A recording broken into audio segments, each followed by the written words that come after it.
Hey guys, look, I've got something well scary to lay on you, okay? So, squat down. Squatting! Right on, you confirm, no rent! Now listen. Neil, is it my imagination or is this table shrunk? That's what I've been trying to tell you for the last 10 minutes, right? Strange things are happening in this house. Furniture keeps disappearing. Plates keep, moving about the place. The table is shrinking. And last night, I found my guitar on the fire. Do you know what all this means? Yeah! No. Yeah. It means we've got a poltergeist.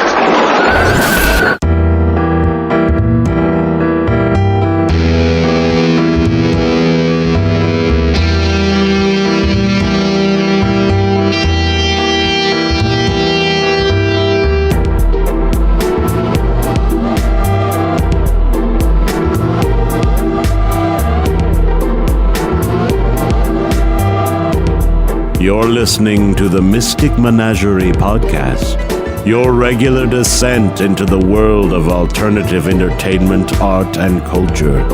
Bolt the door, light the fire, and pour yourself a glass of Virgin Rouge, and let your hosts, Dan Baines and Lord Freddie Valentine, guide you through the Stygian depths of your darkest delights. Warning.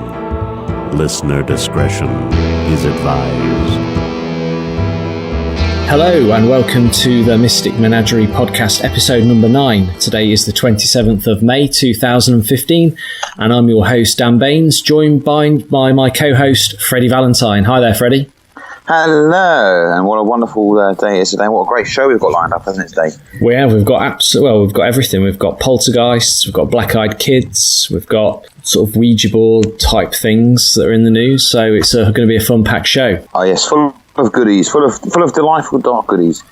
It is. It's one thing that's kind of dawned on me though. Now we're into almost British summertime, and the kids are off school. At the moment outside, I've got a guy with a chainsaw trimming the hedge and 3 kids all screaming and playing outside. So if it sounds a little bit like the Texas Chainsaw Massacre in the background, there's nothing I can do. I've shut all the windows, so I'm sat up in one of the towers of the Mystic Menagerie Mansions, sweating my knackers off, just to sort of keep all the residual sound out. As I say, we've got a great show lined up today. And first of all, a little sort of housekeeping. We'd like to, as always, thank you to E.R. Perkins, the chap whose dulcet tones grace the beginning of every single show we do.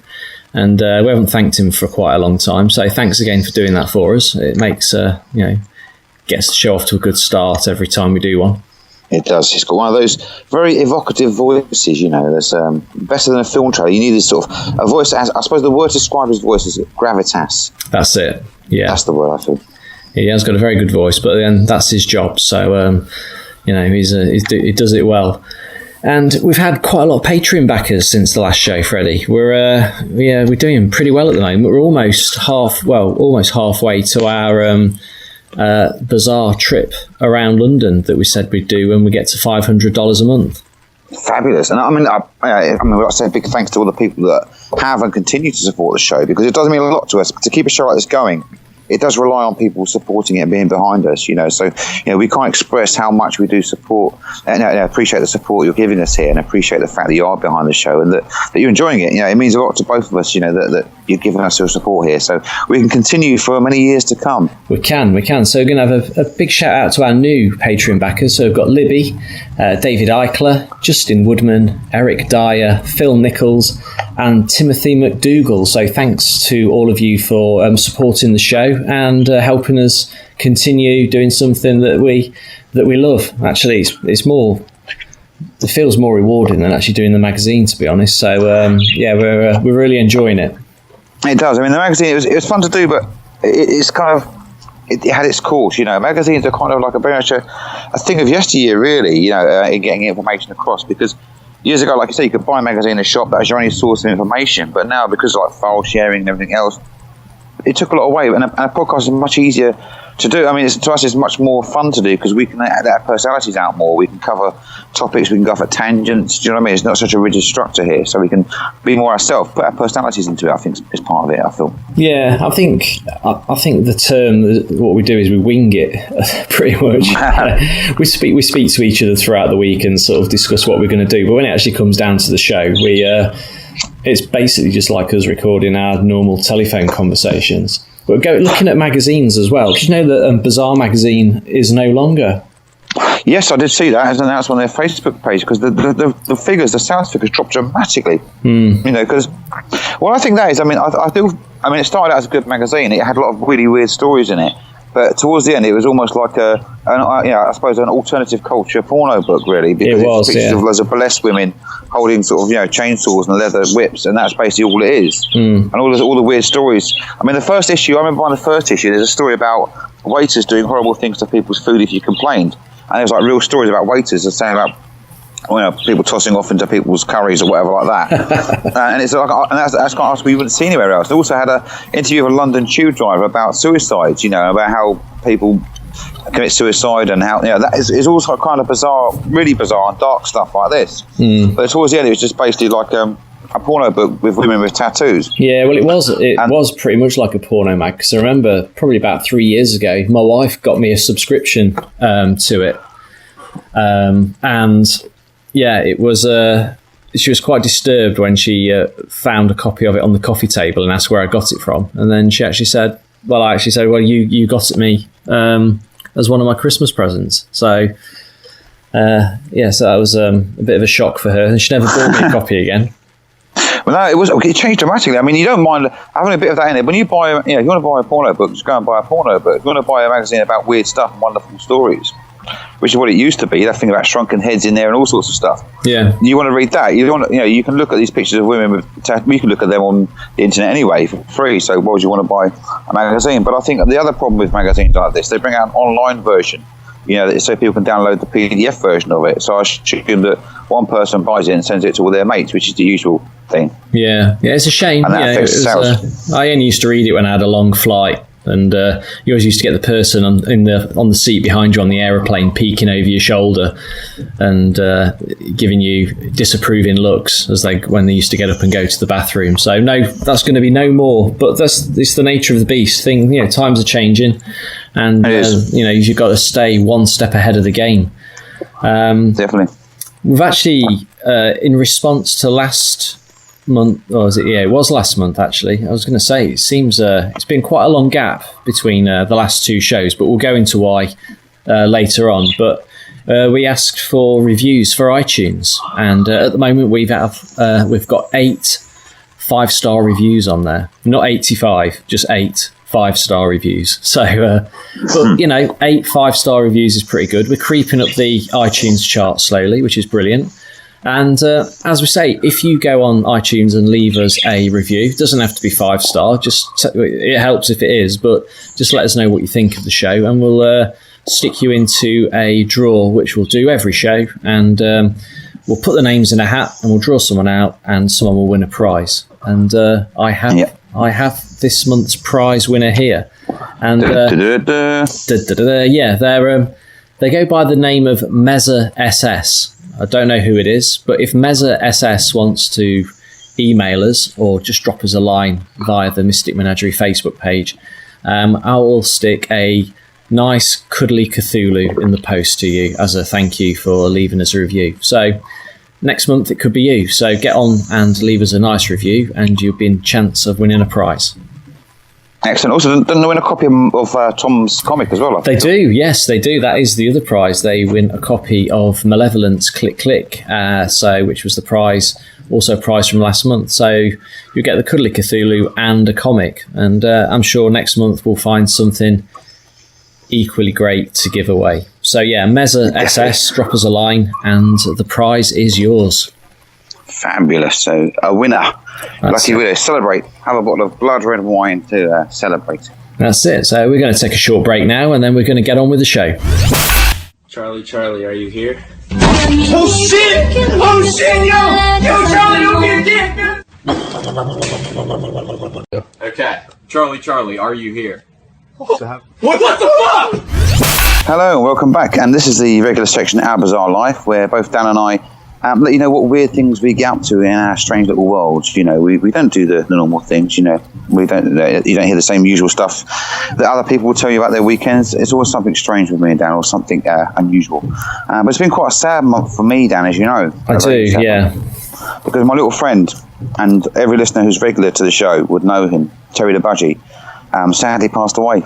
Yeah, our first death at the Mystic Menagerie Mansion, and I was shocked to hear that. I know you kind of went off radar for a few days, and that was the reason why.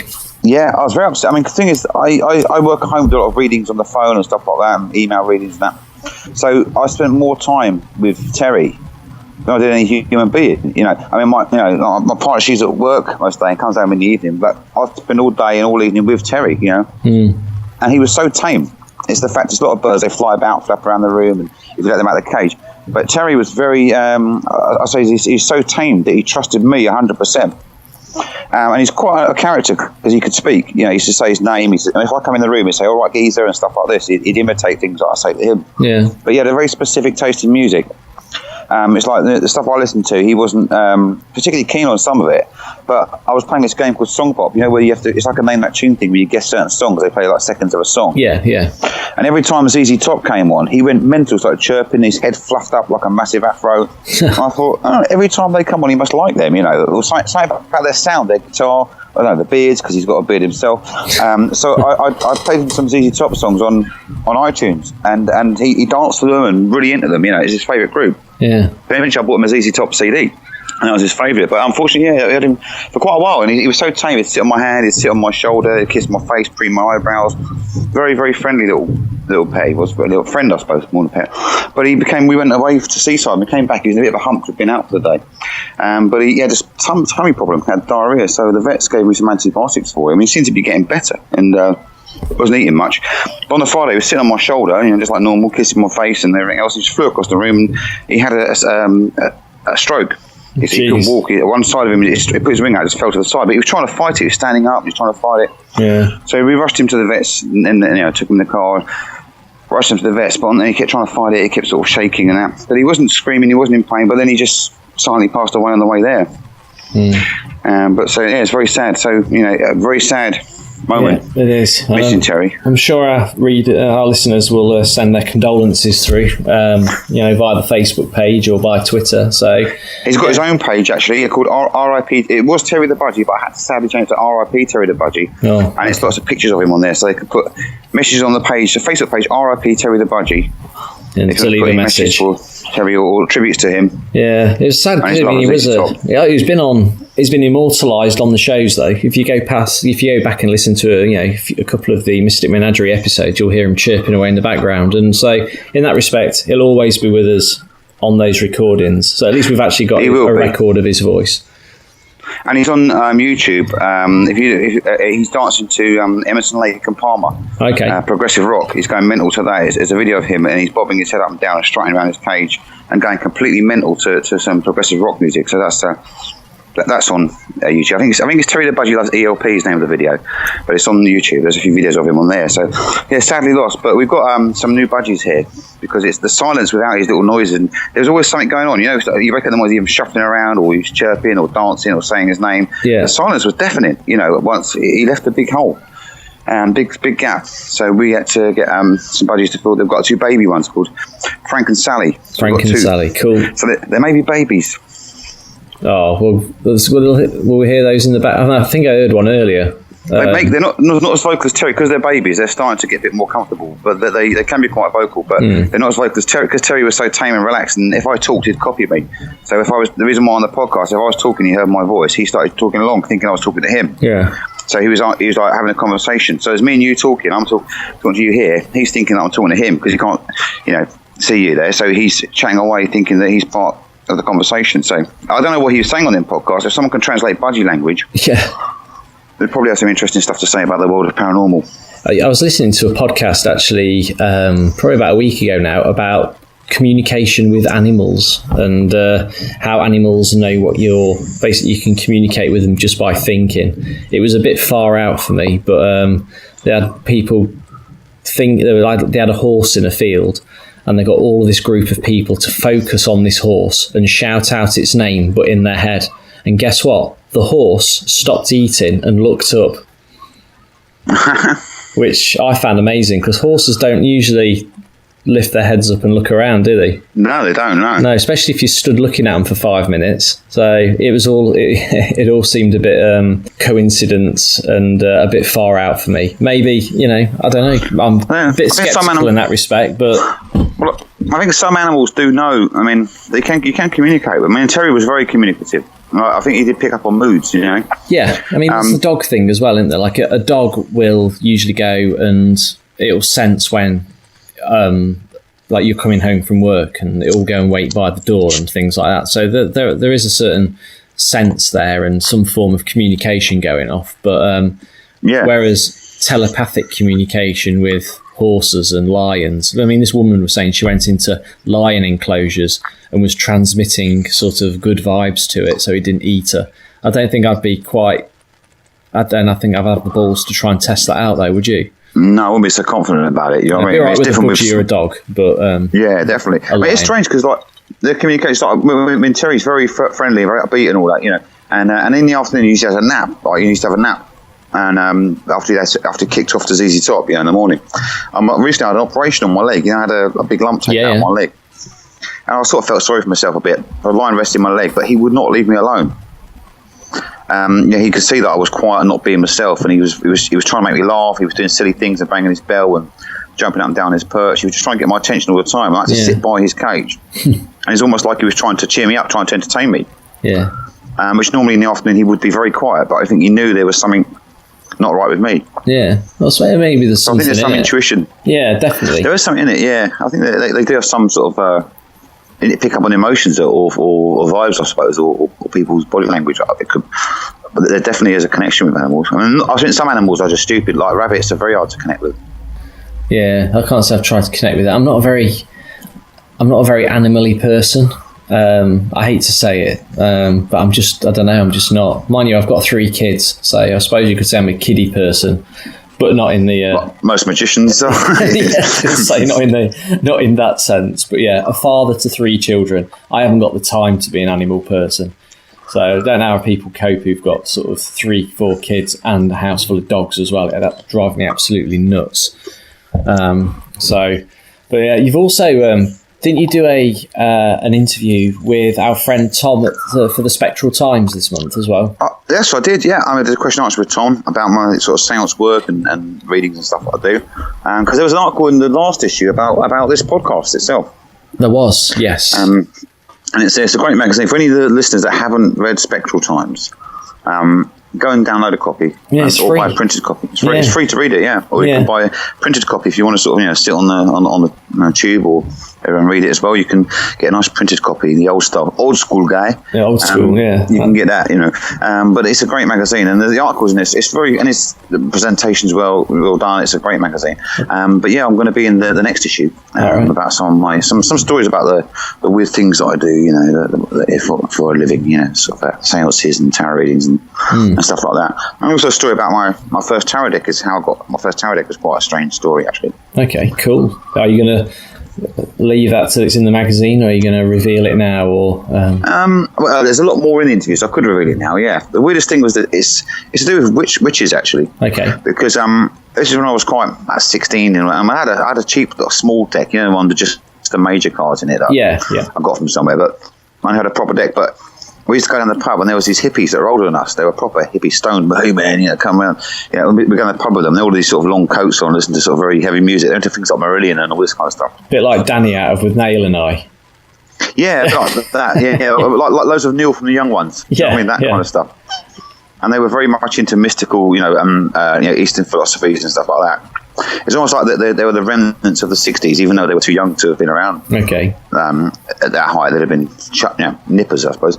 But yeah, in that place, they'll come around the house. We're playing this Dungeons and Dragons game, which I'd never played anything like that. But I thought we'd go around there and see what it's like. And the Dungeons and Dragons game itself, I found quite boring because they were taking it too seriously. Yeah. I thought it'd be fun, and they were very intense about it. But one of them started talking about witchcraft and the occult and stuff like that. And one of them said, "Oh, do you know down the road there's a witchcraft shop?"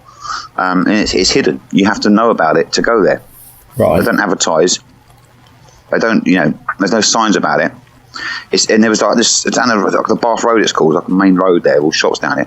There was like a garage there, like a car showroom thing. Yeah. And around the back there was like offices, just small offices and that, very old sort of office buildings. And he goes, you've got to go around the back, and there's these steps. You go right up the top. It's really high up, just like a staircase, like almost like a fire escape. When you reach the top, there's a door, and there's a stained glass window there with like a sun face on it. Right. And a broom across it, and made out of stained glass. You have to knock on there and wait, and if the bloke lets you in, then you can go in the witchcraft shop. So we thought he was bullshitting. Thought, he's just making this up, weren't you? Yeah. So we went to find this witchcraft shop, and we walked there. We saw the building that he said. Walked up these steps. It's about ages up and up these steps. Got to the top, and there was the door with a stained glass window on it. So we knocked on there, and this bloke opened with a big robe on, like a Jedi type robe. Like a dressing gown. Yeah, it's that sort of with the hood and all that. That kind of thing. He had hood up and everything. He said, "Oh, is this the shop's plumbing?" I said, "It's Celtic Connection. That's what the shop's called." Yes, it is. He said, "Come in." So I said, my friend told me, "Enter, come in." And this is the maddest shop. We went in there, right? They had sacrificial swords, they had altars, they had robes, they had all these different sort of herbs and things like that, to make spells with. Yeah. And they had books like Crowley books. And it wasn't just like white mate. Like if you go into like an occult shop now, it's all like get in touch with the angels and heal people through Reiki. This is all like how to kill someone with black magic. It's very voodoo dolls and how to make your own voodoo doll. It's very full on. And it had everything, the ethos pyramids, them sort of the pyramids you stare into, and there's a hologram, everything in there. So we was like, wow, bloody hell. So the first thing I bought in there, I asked him to recommend me a deck of tarot cards. So he gave me this deck of tarot cards, and I bought a few of the black magic. One, I think it's the Arthur Edward Waite Book of Black Magic. Yeah. That's where I got my first deck of cards, when I first started giving readings after going there. The Book of Black Magic is very interesting, actually, because I thought, great, I'm going to try some of these spells out. Now I've got this Book of Black Magic, so I took it home, and I read it, and I looked for the index, and there was a spell, How to Make Yourself Invisible. I thought, that's the one I fancy trying. That sounds good. I think every man wants to do that one day. Yeah. That's the ultimate superpower, isn't it? To be invisible, do what you like, Yeah. And I was saying to my mate, I said, once I've done this spell, you can go in a bank, just take all the money out and do this. Yeah, so we thought we'd do this spell. And I looked at what you needed. What you needed was the severed head of a newly dead man. Right, okay. Right, you needed 6 of these sort of black beans and a sort of bottle of port and like a tankard of port, drink port. Yeah, yeah. And what you did is you go into the woods, it's actually the woods, at a certain time of the night, certain time of year, and you had to cut a tree down, so it's just a tree stump there. You place a severed human head on this tree stump, put these beans in his mouth, and then you say this incantation, and then you water it with brandy and port. Okay. It pours these 2 alcoholic drinks over it, but water there, so it's like giving it a drink, feeding it energy. Yeah. And it says incantation there, and you leave it there for 4 days. You come back at another moon phase, you say this incantation, right, and by then, right, you put a ring, it's like a ring, like a signet ring. You put that inside the mouth of the head. Okay. Then another few days, you come back, pour the brandy pour on its head, do another incantation, and then when you come back a few years later, you take the ring out of his mouth, and every time you put this ring on, you can go invisible. Apparently. It's about Lord of the Rings. Yeah, and it's I think you have to sort of the ring. Maybe you have to have it engraved or something as well. It's like a sigil you have to put on there as well. But I did think of doing that, but I thought the only problem is I can get hold of the beans, I can get hold of the brandy and the port. Probably chop a tree down, if I had an axe. Yeah. But getting over the human head. Yeah. It's that's the hard thing. I mean, do you have to cut the head off yourself, or can someone else do it? So it didn't can you source one from somewhere? It didn't specify. It just said you had to have one, and it had to be freshly dead. So I thought, would it work with a pig's head from the butcher's? And does the person? Was it like? Can you take a head off a corpse, or do you have to actually? Is it a beheaded human? Like who's alive? I think you could take the head. I think you could cut the graveyard. Look in the local paper, the obituaries. See who's this week. Go in there. Okay. Open it up, just get it out. I suppose you could do it like that. Yeah. Well, that would fit in with the hand of glory as well, wouldn't it? That'd be the hand of a hung criminal. So it's someone who's already dead, essentially. So you just It's like you could see it as recycling, though. It's not so bad if they're already dead. Yeah. It's not such a bad thing. But I think leaving it for 4 days in the woods, I think. You'd have to either own a little bit of your own woodland or do it somewhere very remote because, most things would sniff it out, especially the police. Yeah, definitely. But the thing is, around where I live, there is woodland, but they use them for films. Yeah. So they've made Hammer films here, Harry Potter. So if someone did come in and saw this head on a stump, they'd think it's a film prop. So I probably wouldn't do anything about it. But no, I've never tried it, so I don't know if it does actually work. Yeah, it sounds a bit like, have you ever heard necropants? No. Necropants. Well, are they the pants made of human flesh? Yeah, they are. Yeah, it's like an Icelandic thing. So if you're jealous, if you're jealous of someone, like say, I don't know, Freddie, you had a better moustache than me, right? Yeah. And I wanted a moustache like that. What I would do is, I would kill you, skin your legs, basically flay you from the waist down. Okay. And then I would basically wear the skin of your legs. I'd have to put them on a full moon again, so it all takes the moon phase into account. I'd have to slip these necro pants on, and then I'd have to wear them until the next full moon. So I can't take them off. But while I've got them on, I have your look and your abilities. So I'd have the ability to grow a moustache as great as yours. All right. But when the full moon came, I'd have to make a decision. Am I going to take them off, or am I going to wear them again for another moon phase? And so that's where but if you go into, I think in the museum in Reykjavik, they've actually got a pair hanging up in like a glass case. Wow. Necro pants. Now imagine that if you wanted a moustache, when Freddie Mercury died, if someone had made some necro pants, then they'd have the best moustache in the world, wouldn't they? Yeah. I mean, you could go kitted out. You could have your necro pants, your invisible ring, and your hand of glory. So you'd be able to... Well, you wouldn't need the hand of glory because you use those for pretty much like burgling people's houses, don't you? But if you had the ring, you could just walk in. Yeah. But the ring would be a definite good one. So we'll have a call out to any listeners out there who've got a spare human head lying around, fresh. Yeah. Yeah. We'll give try it a go. And let us know on the page you tried it if you managed to work for you. Yeah. Let us know. But no, imagine. I mean, Ed Gein must have maybe he wasn't just a psycho who dug up people. Maybe he was the greatest sorcerer of all time. Could be. Maybe he made necro pants. Yeah. How do these spells in this book? How far do they sort of originate back? Are they like dated, or was it an old book, or is it a? I think it's a mixture of stuff. I think it's like a compilation of stuff from ancient grimoires. So some of them vary back like 1600, and some of them are sort of, I suppose, when I say more recent, I'm talking Victorian, because it's written in a sort of like the late Victorian period, I think. Yeah. But no, because I got a copy of it. Because I lost the original one I got, but I managed to get another. You can get it on Amazon, actually. Okay. Right here. The Book of Black Magic by A.E. Waite.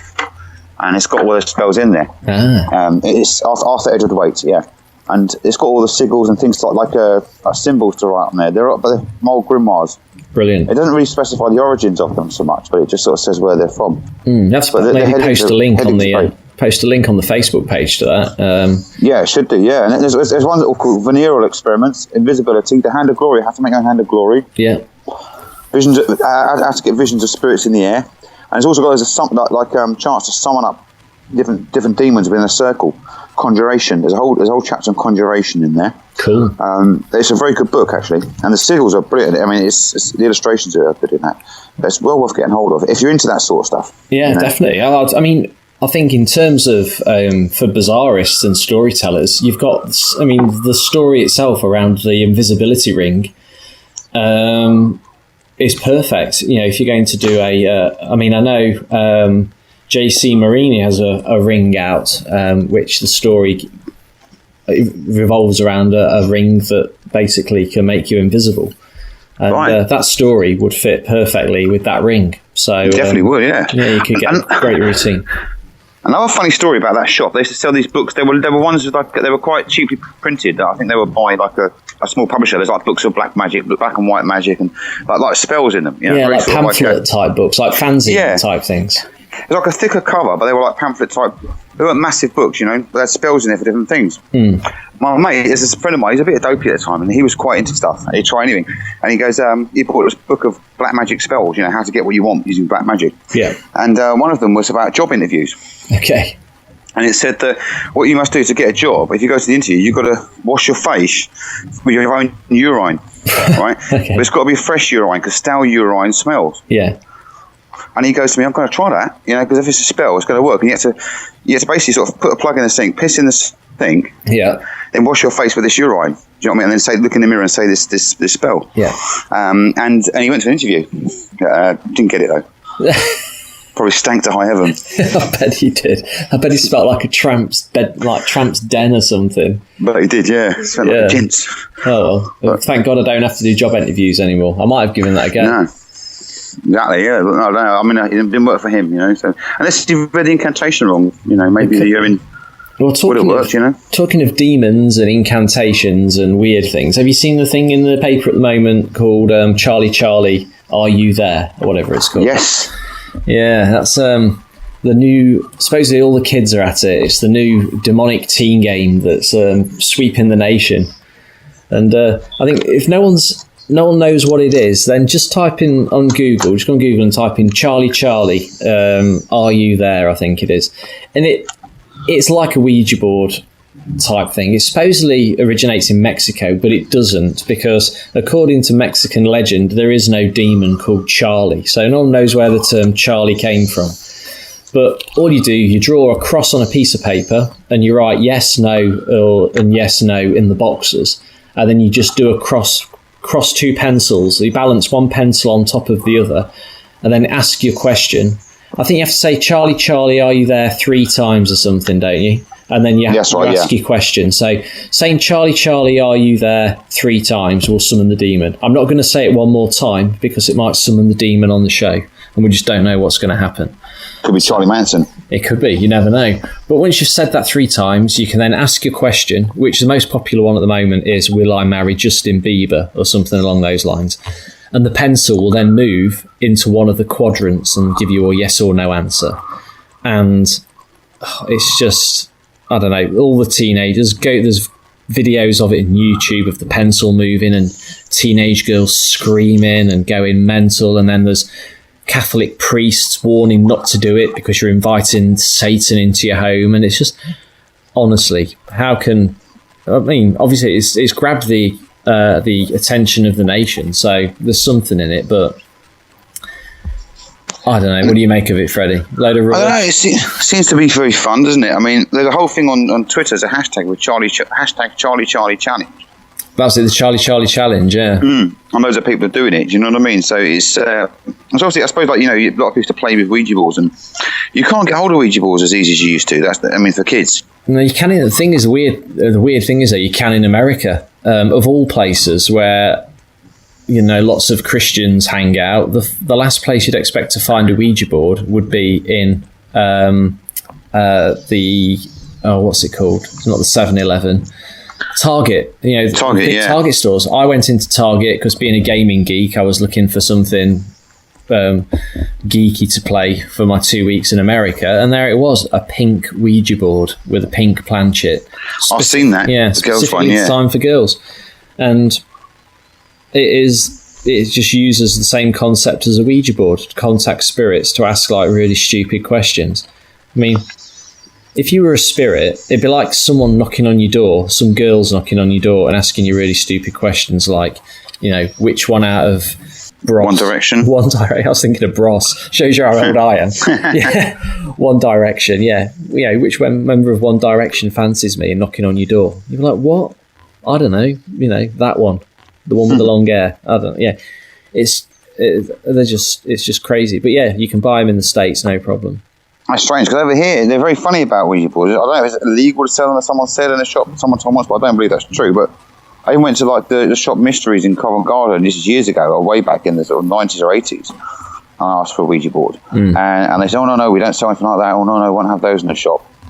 No. And this is a shop that's selling books on voodoo and stuff at the time, and like, you know, incense and stuff for spells. So, yeah, I'll tell you the weirdest place I did see one. There was one of these, you know, you get these shops that, like, in they sell like furniture and stuff like that. You know, you should get them in a high street, and they sell like chairs and settees, and a bit like a TK Maxx, but like a more independently owned type thing. Oh, right. Where they have like Buddha statues and all that. Oh, is it called Home Sense? I something like that, but if it's more an independently owned one. I mean, it's like an Indian. It's like, you know, like a got you. Like an importers, importers, yeah.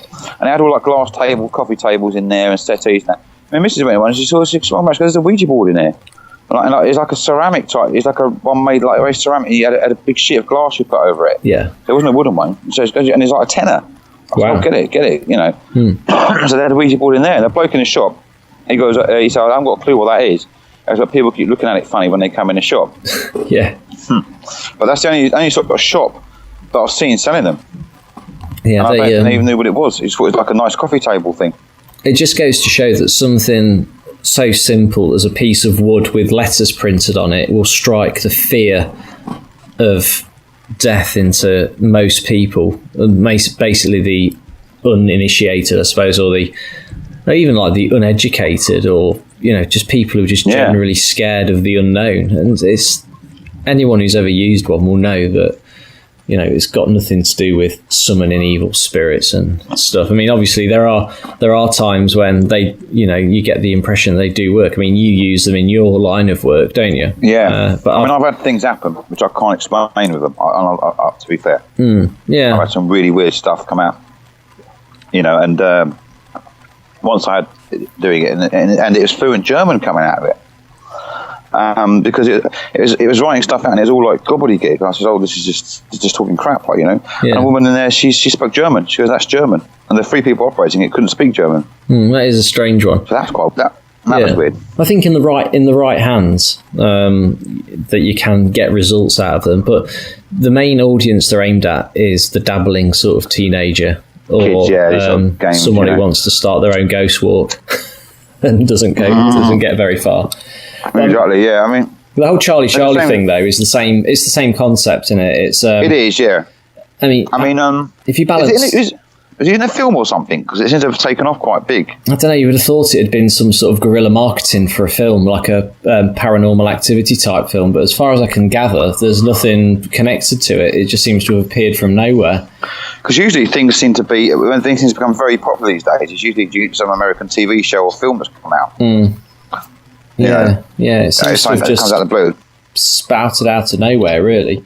But if you think about it, if you balance 2 pencils on top of each other, how easy is it just to make them move? I mean, from a sort of a prop builder's perspective, who makes things essentially to scare the shit out of people, you could just PK.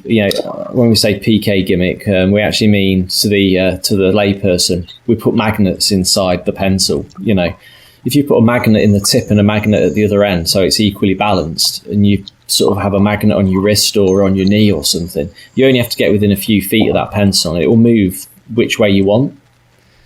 Yeah. So you've got a great sort of bit of a routine there as well. You could do Charlie, one of your sort of, well, not yours, Freddie, but whoever else who does a kind of paranormal type show, and you could discuss the internet phenomena that is Charlie, and actually do an example of it, but have some control over the answers it gives. So you could give the impression that it actually works. Someone build a routine around it. They could do that if they wanted to. Yeah, I think I've been thinking about the best way to sort of add sort of or PK gimmick a pencil. I think the best way would probably be just to get a Dremel tool and just drill a couple of really small holes into your pencil and put some really tiny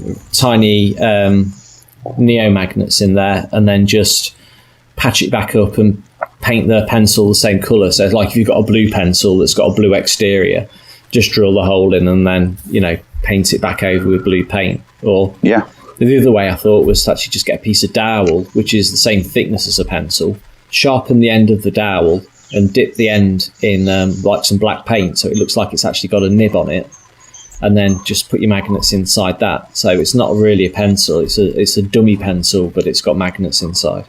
Yeah, and away you go. You could do Charlie for, groups of people, and you could get it to work.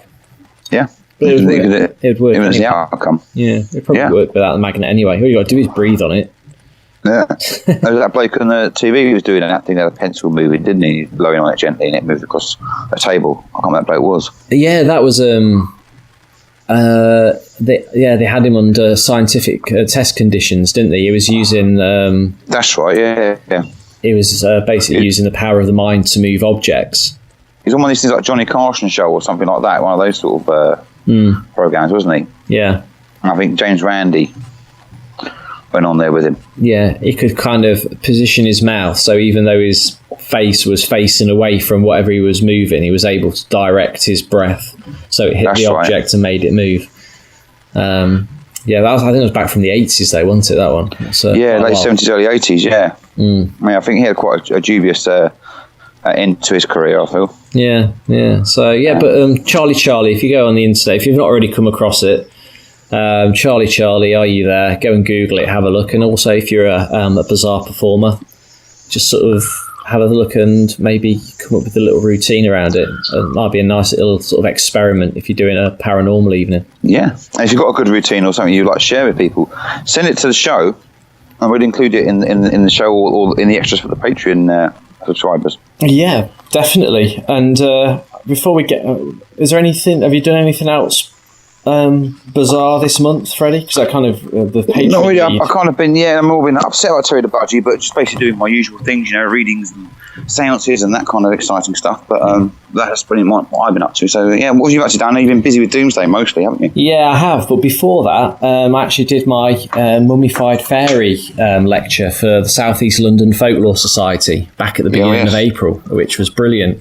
And it was your little point there on Patreon, which kind of got me onto it and made me think about it, because for our Patreon backers this month, we'll send you a link to the full recording of the lecture that I did. So it was an hour and a half where I cover absolutely everything about the Mummified Fairy hoax, from how I did it, how I unintentionally created what's been classed as one of the top 10 hoaxes of all time, and the repercussions of dabbling with the fairies. I won't go into too much details, but it goes into the fact that I actually sort of was unable to continue my career in forensics because I've been dabbling with all things fairy-like, and so it's quite insightful and lots of fun.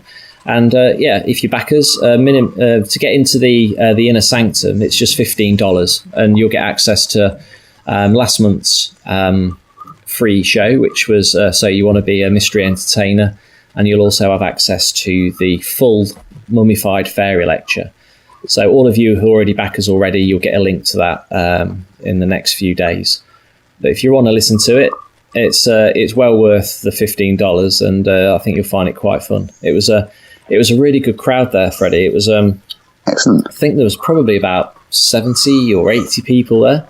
Brilliant. Yeah, packed it out and on a little stage. A little bit intimidating at first, but I got into my stride.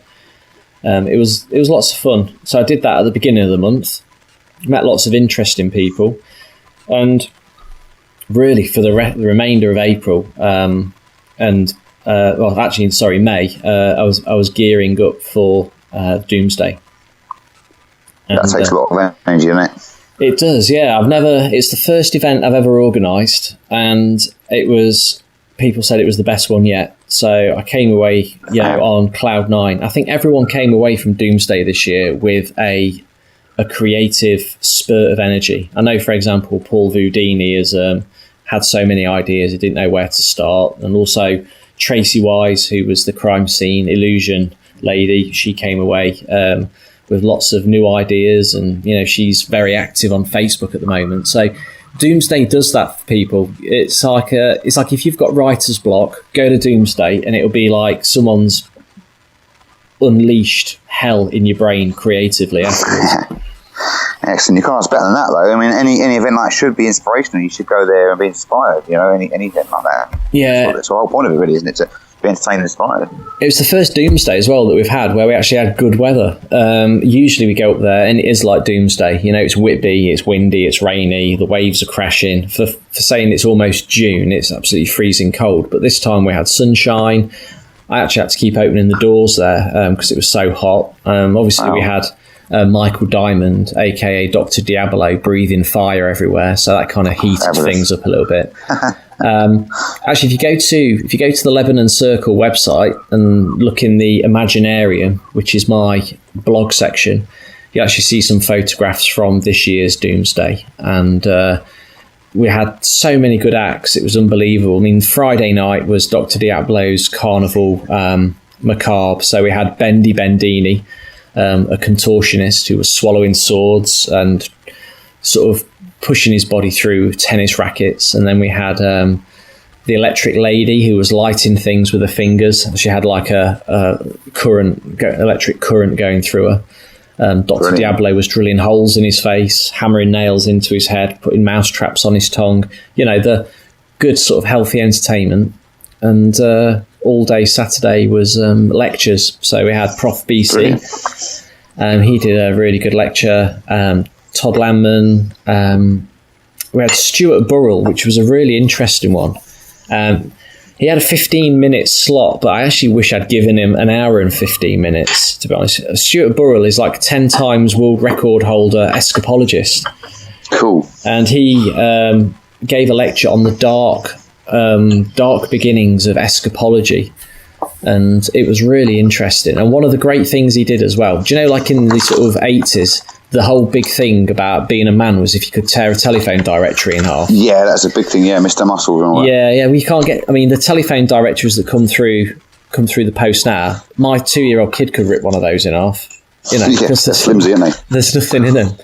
Or his Yellow Pages or a telephone directory. But he's got the new one. It's the frying pan bend. Wow. So you actually get a frying pan, and you bend it in half completely. Wow. And he actually did it on stage, and we actually raffled it off as one of the Doomsday prizes. And there's a knack to it, but you can do it. I've done it. I went along to like my sort of cheap hardware store, got a £4 frying pan, and once you know the technique to do it, you can wow the kids with Hulk-like strength and bend a frying pan completely in half. Fantastic. It looks pretty impressive when you do it as well. It would, yeah. I mean, a frying pan as well, a solid one, you know. Yeah, good for impressing the mums at like the school barbecue. Definitely, yeah. Only if the frying pan's cold, though.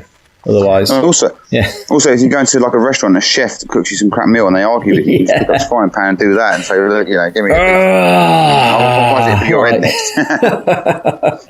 Yeah. So the frying pan bend, it was great, but Doomsday overall is like a big social event. So there was plenty of drinking, 3 days of hangovers, and eating lots of sort of food that's pretty bad for you. So it does take its toll. But we had such a great time. I went up there with Oscar Hale from a few shows back, who did the Cabinet of Curiosities book. Excellent. He did a great lecture on vampires, which was very amusing. He actually gave out these cards as well, because we got onto the subject of zombies. And he's got like these donor cards that they're for in case of a zombie apocalypse. And it basically says, do not let me be reanimated in the event of my death. So you keep it in your wallet. So if there's a zombie apocalypse and you get bitten, you know, there's always that stage in between sort of when you get bitten and when you actually turn into the zombie. Yeah. It basically says that if that happens, please decapitate me or burn my body so I don't come back as a zombie. Excellent. Yeah, so I carry one of those in my wallet now. And I've actually got some werewolf dog tags as well. So I've got a set of dog tags that I wear. So every full moon, when I change into a werewolf, I've still got some sort of identifier on me so people know who I am. Brilliant. Yeah. There's also the Travelling Werewolf show, wasn't there, on the Doomsday this year? Yeah. Brian Maxwell. For anyone who doesn't know who Brian Maxwell is, he's an old BBC weatherman. And he does a show every year. And it's become one of the highlights of Doomsday, and this year was the Travelling Werewolf show, which it is bizarre to watch, believe me. And Lars Root, the German mentalist, actually cried with laughter. I think he almost wet himself a little bit as well. I hope he doesn't mind me saying that, but I took a series of photographs of him, and he was crying. It was hilarious. And he's also, not Lars, but I think Lars will be there next year, but Brian Maxwell has definitely confirmed he's going to be on the bill next year for Doomsday. Excellent. With his psychic sausage routine. Oh, that sounds a bit... it's put it this way, if you did it at a children's party, you'd be covering the kids' eyes up. But I think quite a few of them do that sort of thing at kids' parties. Yeah, the psychic sausage. Yeah. Because what originally happened was, I actually announced at Doomsday that I was going to change the location. Whitby is quite difficult to get to, and especially with increasing interest from international people, asking them to get not only to the UK but then get to Whitby as well is asking a bit much. So I thought, I'm just going to move it. I'm going to move it to London. However, when I announced that, I could tell by the reaction on people's faces that it didn't go down very well. So I was racking my brains because a lot of people were coming up to me and saying, well, if you move to London, we can't make it. And quite rightly so, because some of the people who attend Doomsday, are in their 80s, and I can't ask them to move, to actually relocate down to London for a weekend. So on the way back, I just thought, well, what's the best way around this? Do I move it back to Whitby? And actually, just it was simple in the end. I actually thought, well, okay, we'll have 2 Doomsdays. We'll have Doomsday North, and we'll have Doomsday South, and they'll be roughly 6 months apart. So Doomsday 2016, Doomsday 7, which will be on I think it's the 22nd of May next year. So that's definitely on. Already sort of booking acts for that already, and the tickets go on sale next week. And Doomsday South, which will be at Simon Drake's House of Magic in London. Yes. And the northern Doomsday is sponsored by Lebanon Circle Magic, and the Southern Doomsday is sponsored by the Mystic Menagerie podcast and also the Spectral Times. So, but they're different. They're going to be different types of crowds, aren't they, Freddie? We've kind of discussed. Definitely. Yeah.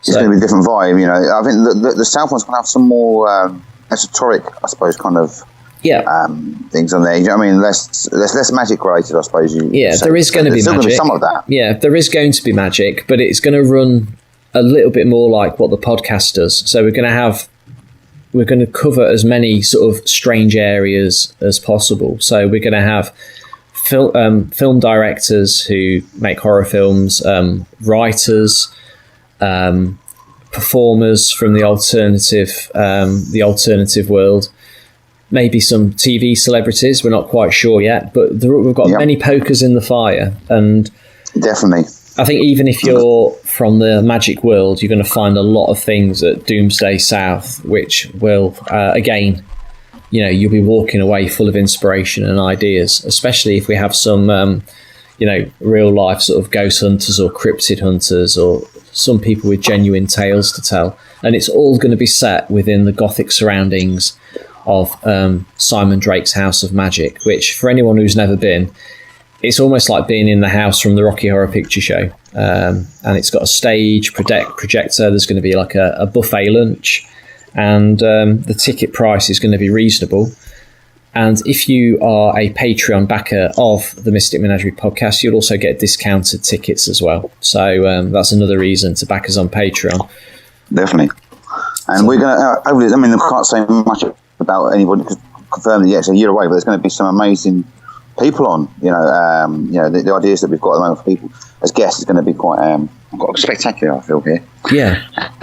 So we can't say much about it at the moment, but all will be revealed once it's confirmed properly. But the Friday night's going to be really good as well, isn't it? Because London, there's a lot of history in London. Definitely. There's a lot of things to do and places to go, things to see. So there's going to be quite a wild night on a Friday. It is. I thought we might even sort of kick off a bit earlier. We'll have a look, but I think the plan is at the moment to sort of meet up around 2:00ish in the afternoon. And Freddie and I will, and also I also know a few other Jack the Ripper experts who will be tagging along as well. But we're going to go for a tour around Jack the Ripper London, so all around Whitechapel. We'll go for a drink in the 10 Bells. We'll go to the museum where they keep all of the artifacts that the Elephant Man made. So you'll see his hood, a few bits and bobs he made. His death mask is in there, I thought, and also that church he made out of matchsticks. Yeah, that's all in there. And there's also a Jack the Ripper section in there as well, and also the shop as well where he was exhibited. Yes, the Sari shop across the road from the Royal London Hospital, which is actually still a Sari shop, but which was a freak show in Victorian times. Yeah. It's where Frederick Trees, he works at the hospital. So it's basically opposite the hospital. It is. It's straight across the road from the entrance. You walk out and you can see it. So what we'll probably do is, I think the owner might be a bit funny if we ring him up and say, can we arrange a visit? So we'll probably stand outside, give people the story, and then say to them, look, if you want to go inside, then feel free to go inside, but just pretend that you're browsing. Don't ask him about the Elephant Man, because you might get kicked out. Because the storeroom was the actual room where the Elephant Man was exhibited was the storeroom. So people walk to the front of the shop, and then the actual room at the back, which is his storeroom now, was where the Elephant Man was in like a cage. Yeah.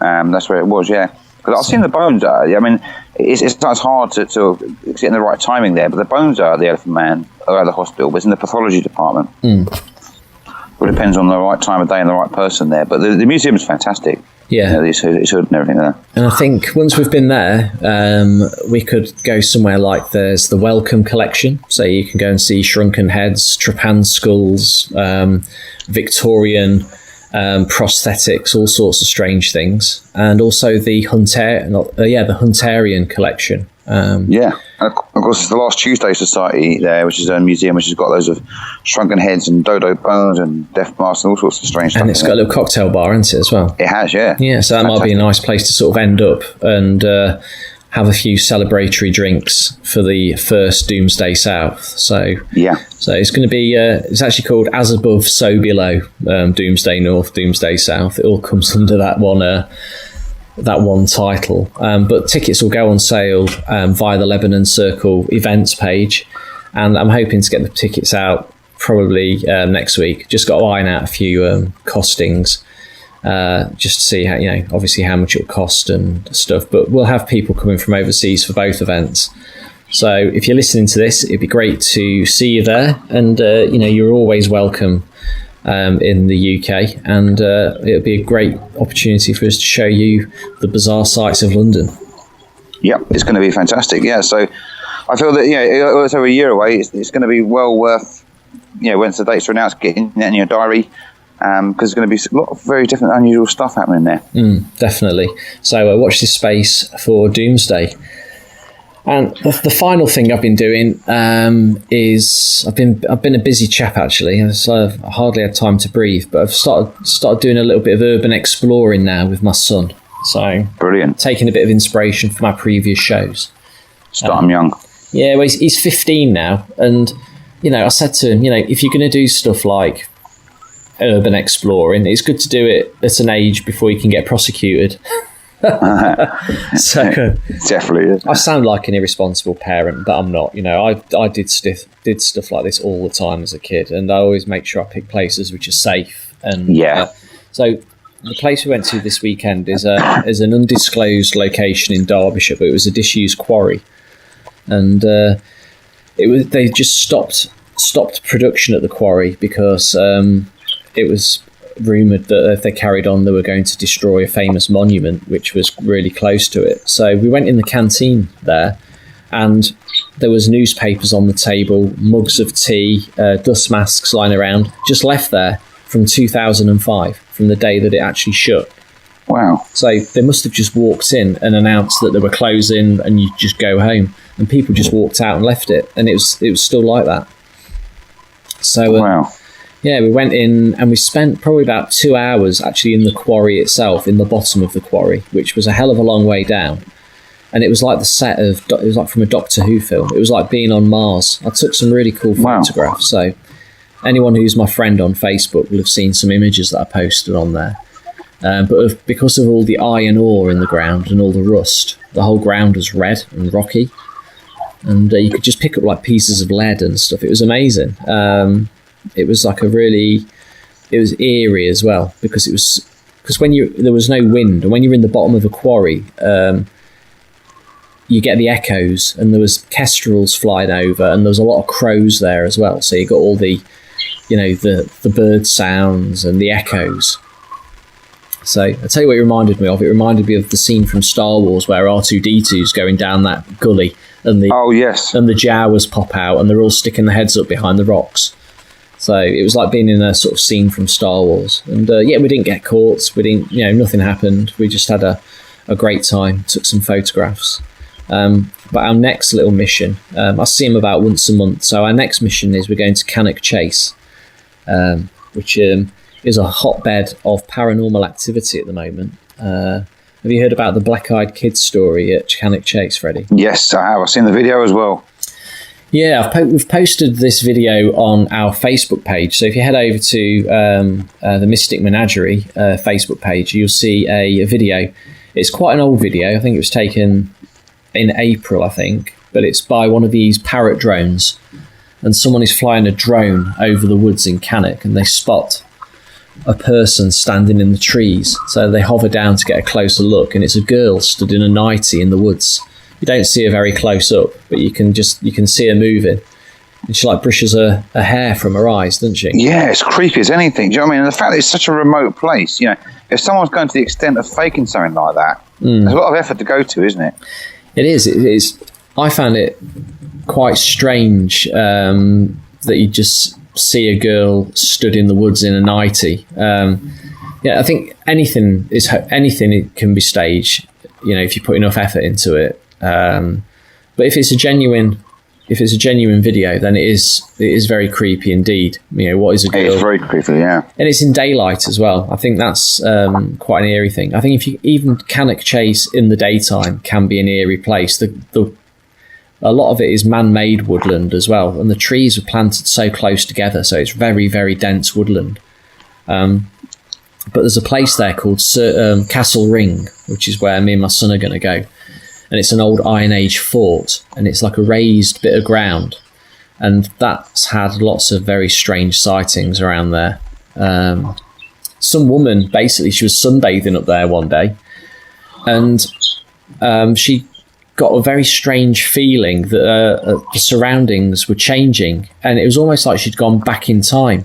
And out of the trees, all these like Neolithic men came out of the trees, you know, dressed in like loincloths and stuff. It was almost like there was a time slip, and she saw these cavemen come out of the woods, and this strange like winged gargoyle demon flew down, and they caught it with like lassos around its legs, and they pulled it to the ground and started beating it to death, like this black gargoyle thing with wings, almost like a demon. And they dragged it off into the woods. And then once she'd seen that, she everything went back to normal again. And that was in broad daylight as well. Wow. I think the full story of that is in a book called 3 Men Seeking Monsters by Nick Redfern. There's a whole bit on Cannock Chase there. And there's an old mansion there called Beau Desert.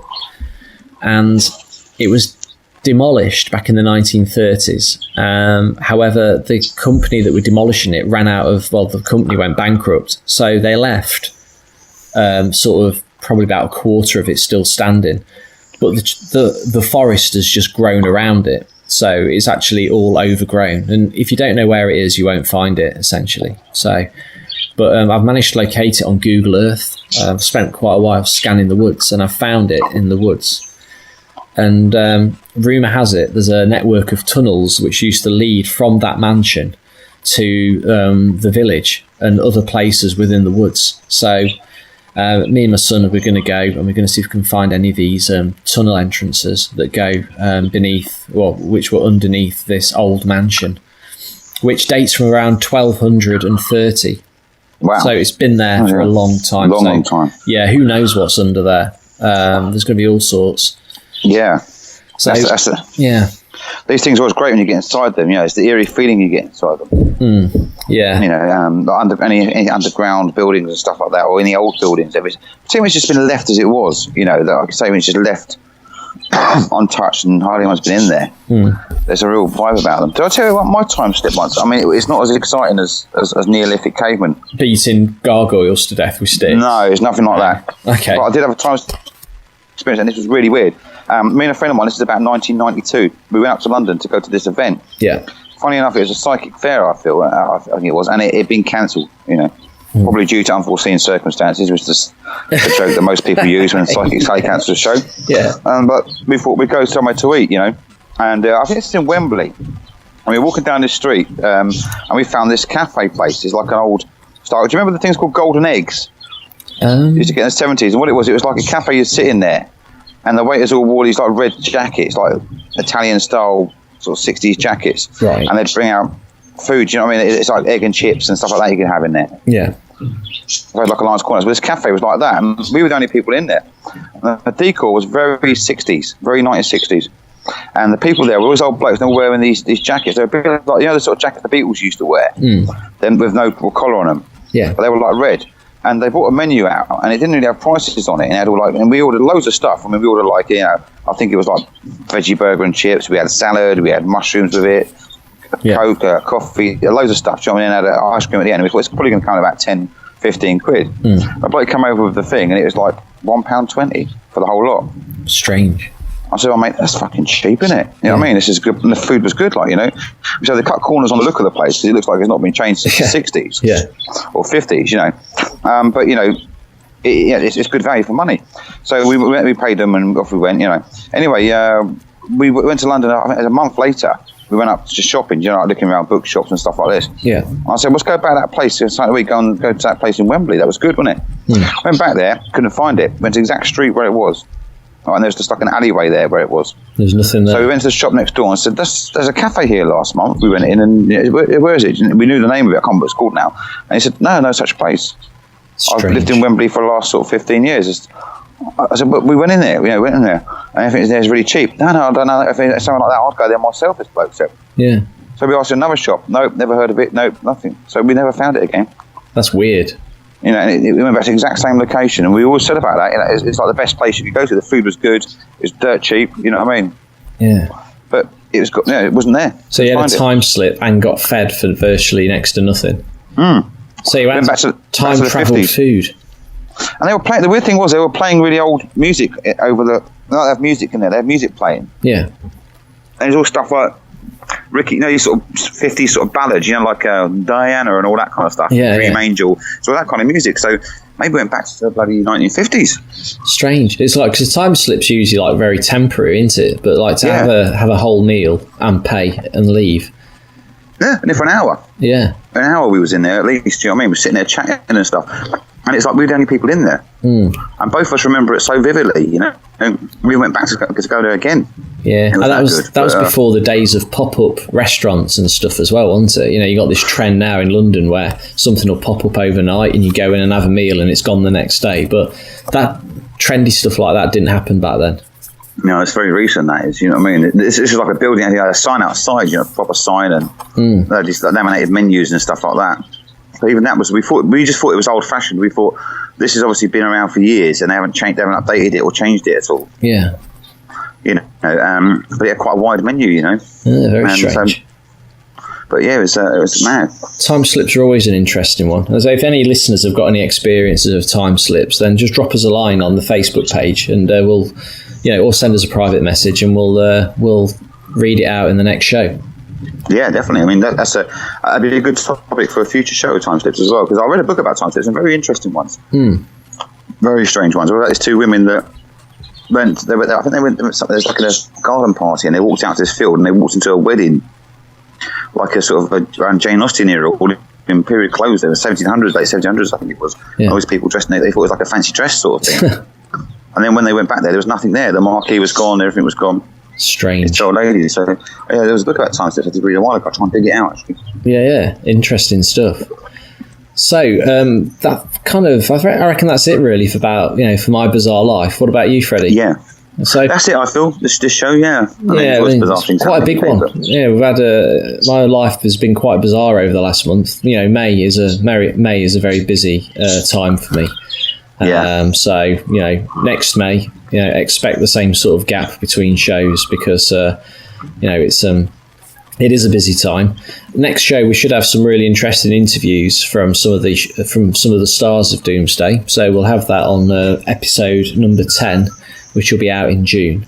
And what we'll do is we're going to take a short break now, but what we'll do is, as a little taster for what you could get if you back us on Patreon, we'll give you a little excerpt of my fairy lecture, which I did for South East London Folklore Society. And if you like what you hear, just go over to Patreon and back us, and you'll have access to the full lecture. So we'll be back in a moment. I've kind of stuck to my guns, and I don't consider myself to be particularly soft and fairy-like. However, everything I do nowadays pretty much revolves around fairies and fairy folklore.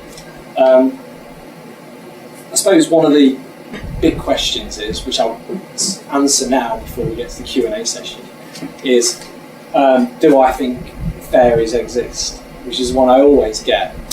And I would say, and it may sound not crazy to you lot, if I, on radio or something I've said it, and I say yes, then I'm quite comfortable with saying that, because I actually believe I have actually seen them physically as well. Now this is another thing which people will automatically take a step back and think, whoa, hallucinogenic drugs, festivals and stuff.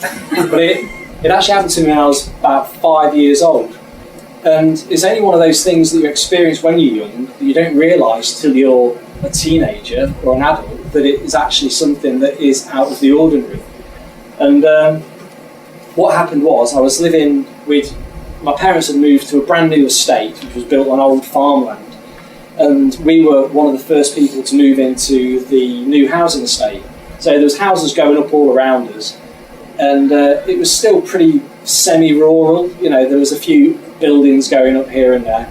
And my auntie had bought the house directly on the back of ours. But to get to it, I had to walk around probably about a quarter of a mile around like this makeshift road that had been made. Obviously it was the 70s, paedophiles didn't exist and all that type of stuff. So, you were basically you were basically allowed to, it was the north, it was safe, you could do whatever you want. So I think my mum had sent me around to my auntie's to go and ask her for something, because I don't think the phones had been installed at that point. So I remember it being a bright sunny day. I walked round and I remember going up the hill towards my auntie's house, and something behind me caught my attention. And I can't remember what it was, but it made me sort of spin round, look at it, and then it wasn't that interesting. So I immediately turned my head back round and kept walking forwards. What happened is I walked straight into a lamppost, right? And I knocked myself out, spark out. And I've actually got, since my 20s, I've had like a grey tuft of hair. I think it's this side, yeah. A grey tuft of hair here, and that's where I've got a scar there, and for some reason grey hair grows out of it, and that's where I walked into the lamppost, and I knocked myself out. And I remember vividly, it's probably one of my most vivid memories as a child, of being sort of floating on my back, and there was 3 people there. One was female, all dressed in white, with white hair, very pretty face. The face is very difficult to describe. I can see it in my head, but I can't really sort of describe. It doesn't look like anyone. I can't say it looked like Kate Bush or anything. I wish it did, but it didn't. It just looked, it's just a really attractive female thing in white with white hair, and she was flanked either side by 2 smaller versions of the same looking person, all in white, very attractive, but they didn't talk. She was the only one who spoke to me, and she basically said, "Don't worry, we'll take you home. We know where you live and we'll make sure you get back okay." And I remember they weren't carrying me. I was actually sort of floating on my back, and they were like walking along with me, and I was like almost like on a hospital trolley, but floating. And I was going along, but it was broad daylight along a normal street with these things going beside me. And when I got to my house, they just put me on the drive and they disappeared. And my mum supposedly came out of the house, found me unconscious on the drive, covered in blood, thinking I'd fallen off the brick wall in the garden. And when I got to about 8 or 9, because I thought about it all quite a lot, I'd say it's something that I would think about every other day, really, like that kind of prominent in my mind. And I said to my mum, so when I had that like cut on my head when I walked into the lamppost, who were the people who brought me home? And she goes, no one brought you home. She goes, you were just lying on the drive. And I said, but I did, because I'd gone round to Auntie Gloria's house, I'd walked into my lamppost, and these 3 people brought me home. She goes, no, you just fell off the wall. And that was it. So she dismissed the whole thing. And she talks about it now, and she takes the piss out of it. So. But the way I see it is, had I been American, I'm anti-American, I would have been abducted by aliens, right? And if I was a Christian, I might have said it was my guardian angels. and stuff. But as I'm neither of those, and I'm more sort of pagan in my beliefs, the only thing I can attribute it to is something along the lines of fairies. In August 1977, strange things began to happen in a quiet North London suburb. They were terrified, which is something that you can't really fake. It got progressively more and more violent. These unusual and sometimes terrifying happenings were to last many months and would become known as the Enfield Poltergeist. I don't know, were we all going to die? Matches would settle out in the box. Bed would tip on their side. Among those who witnessed events were BBC journalists and the police. I checked for wires under the cushion of the chair and I could find no explanation at all. Why us? Why did it happen to us? Why were we the chosen ones? This is the strangest, weirdest story that I've ever covered. Some of the evidence is controversial. Just because the girls weren't actually caught red-handed in the act clearly doesn't rule out the possibility that they were down to hoaxes and trickery. But 30 years on, it remains the most well-documented and puzzling case of its kind, and maybe the first time that a spirit voice has been captured on tape. No 11-year-old girl could speak like that. He didn't feel he was in control.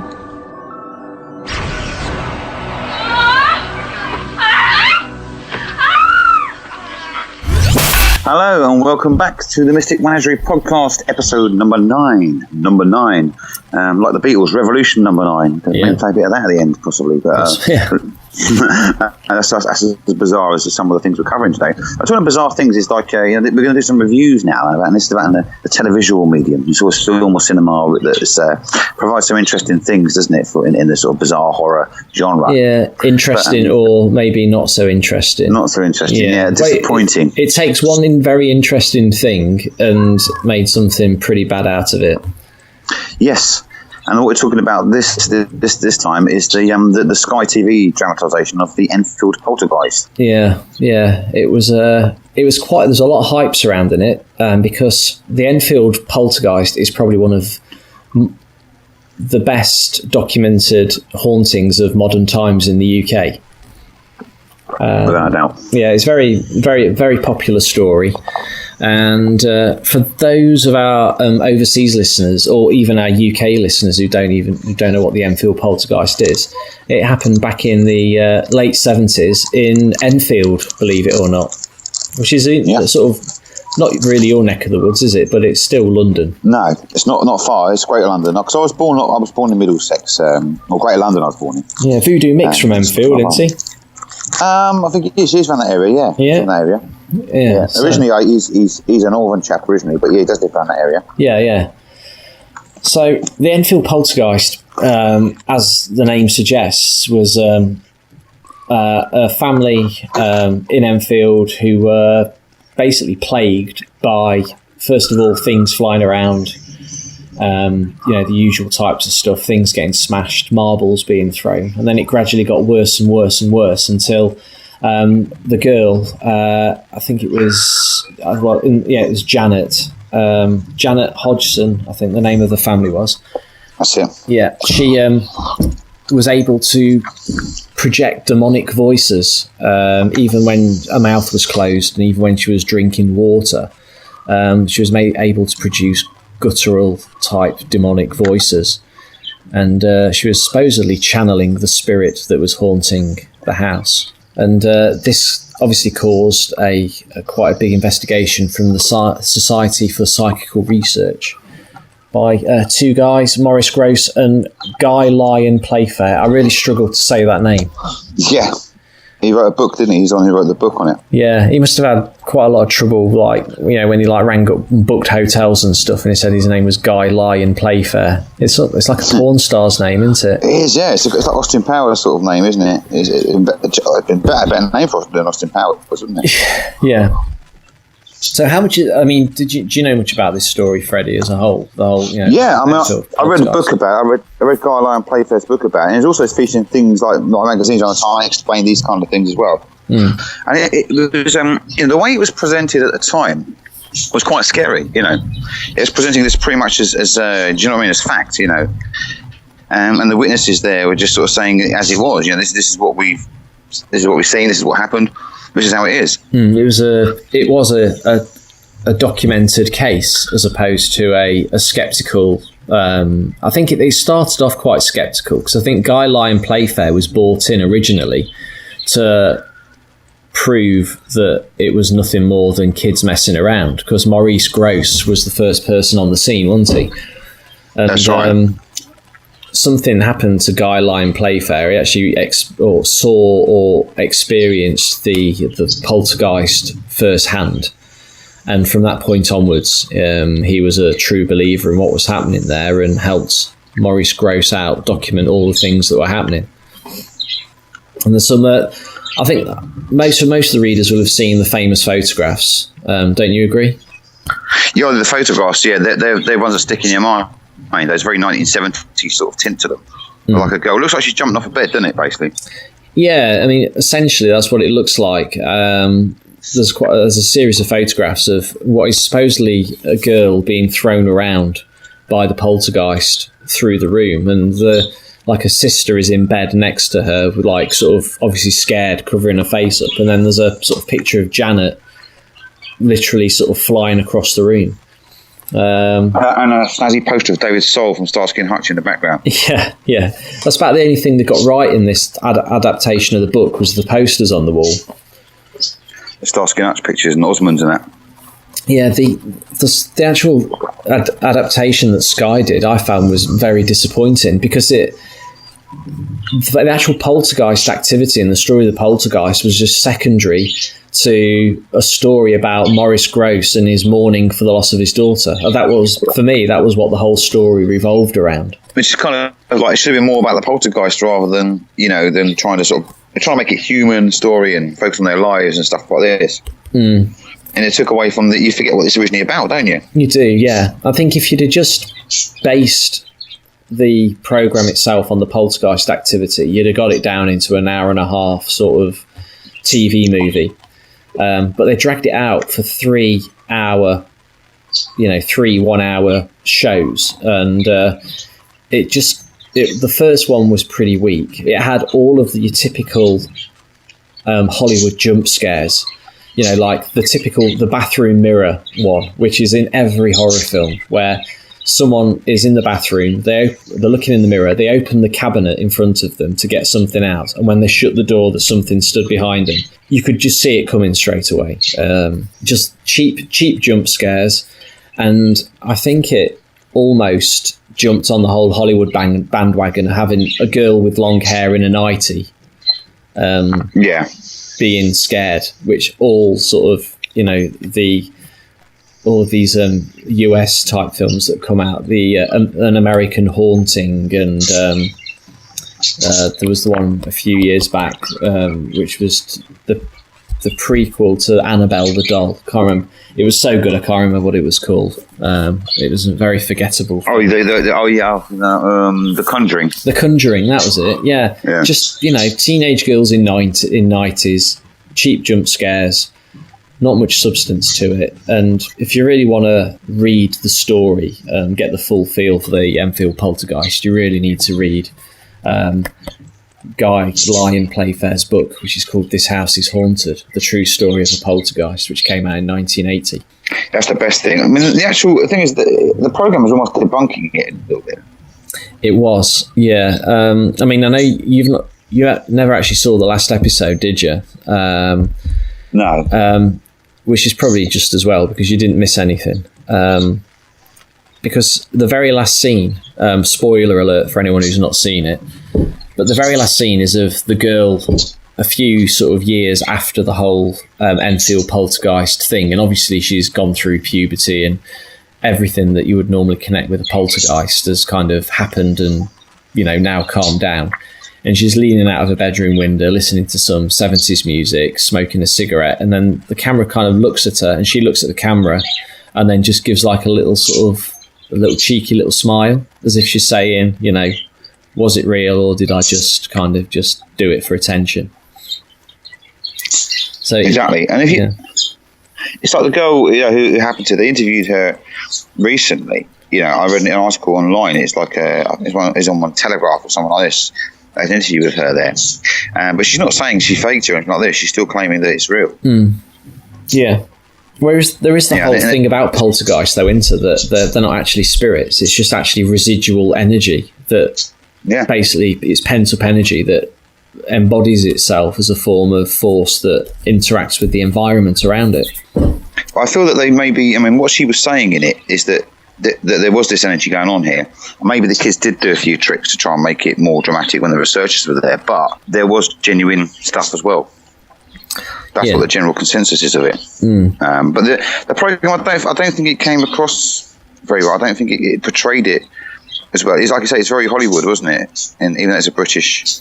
Yeah, I think they tried to, you know, put some good actors in it and aim it at your bog standard audience who have seen things like The Conjuring and used it as a ghost story, which just for me didn't sort of reflect what I'd read previously in the book. I mean, it was a long time since I've read the book, but I've watched a documentary on it as well, and the documentary was very good. You know, it had interviews with Maurice Grosse and Guy Lyon Playfair and even like the girl's mother and the children. And the documentary is genuinely creepy and quite scary.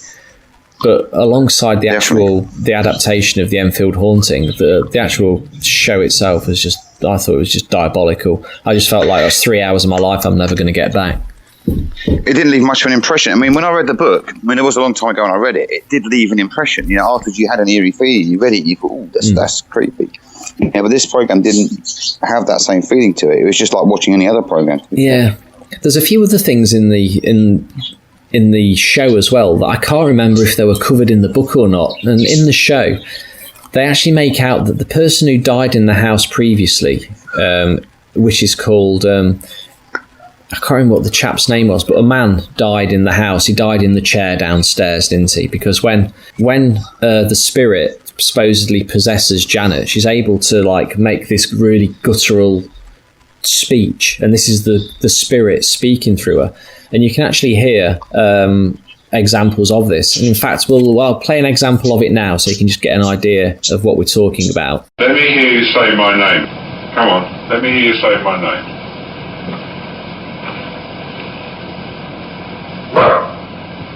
That's not my name.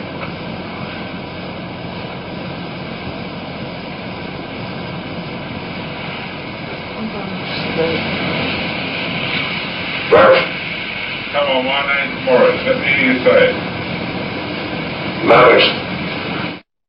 Say Dr. Belloc. Come on, let me hear you say that. Come on. Let's hear you say Dr. Belloc. Could you close that door down? Say Dr. Belloc. What is it?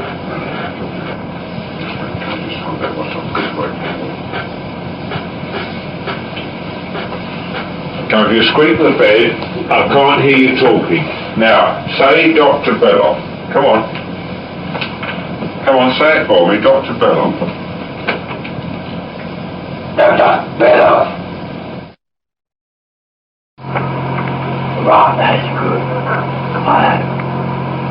Shut up, very door. I'm 72 years old. I come from Jewett graveyard, and I have right near the church where Rena lives. And all my friends come from there as well. And we all make a game and go to the pub, and then we pick your house, because I used to live here. And I will tell you some more, and if you don't tell anyone else, the Second Truck and Mr. Playback. I want you to tell me whether you remember what happened to you when you died. Just before you died and just after you died.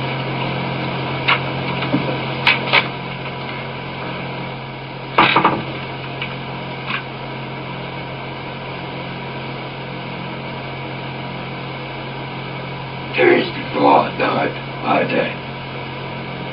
I went blind. Then I had an hemorrhage and I fell asleep and I died in a chair in the corner downstairs. Bill, if you're there, would you answer me the following question? What have you done with Denise's 30p?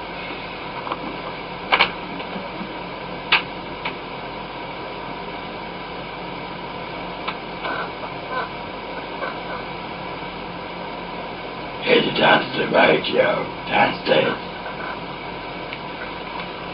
Sorry, Bill, can you say that again, please?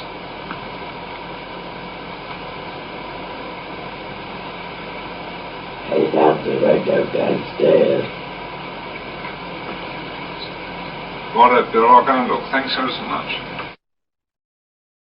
Why can't Janet feel you? I'm invisible.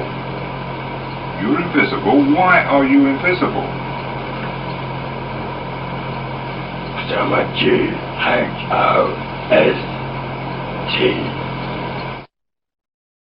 Did any friends go with you? Yes, all of them. All the dogs, 68 dogs. So what do you got 68 dogs for? So that they can protect me from you killing me. They can bite your head off. How can we kill you, Bill? You can shoot me off. Now how can we shoot you if we can't see you, Bill? By praying to God. Sorry, I didn't hear that, Bill. By praying to God. By praying to God. So, what you're saying is we couldn't get rid of you by praying to God? Yes.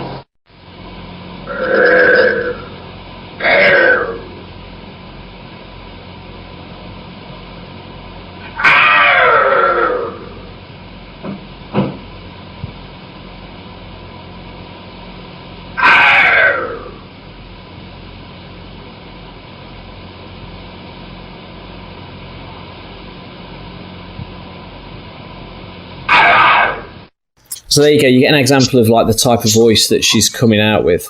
Now, the bloke who supposedly died in that house, I don't think in Guy Lyon Playfair's original book he makes out anything that the chap was a child abuser or essentially a paedophile.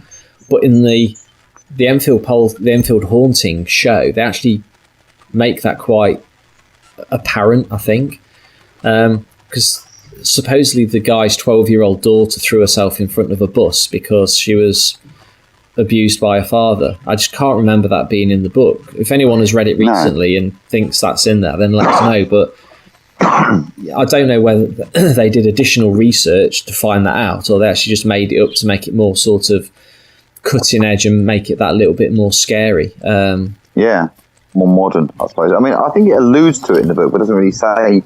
There's nothing factual about it. There's nothing. They don't state anything categorically, from what I remember. That this is what the bloke did and this is what's going on. They sort of allude that he was a bit of a wrong one, I suppose. But that's about as far as it goes. I don't think it goes into depth. No. And what I remember is it's quite a well researched or quite an in-depth book. And I thought if they had the information at that time, or it was relevant, they would have covered it, because that Guy Lyon Playfair book is really good. He goes into quite deep detail about it. It does. It does. Books. Yeah, and I just can't remember that bit being in there. And there's a few of the bits that I felt were a little bit OTT and weren't required.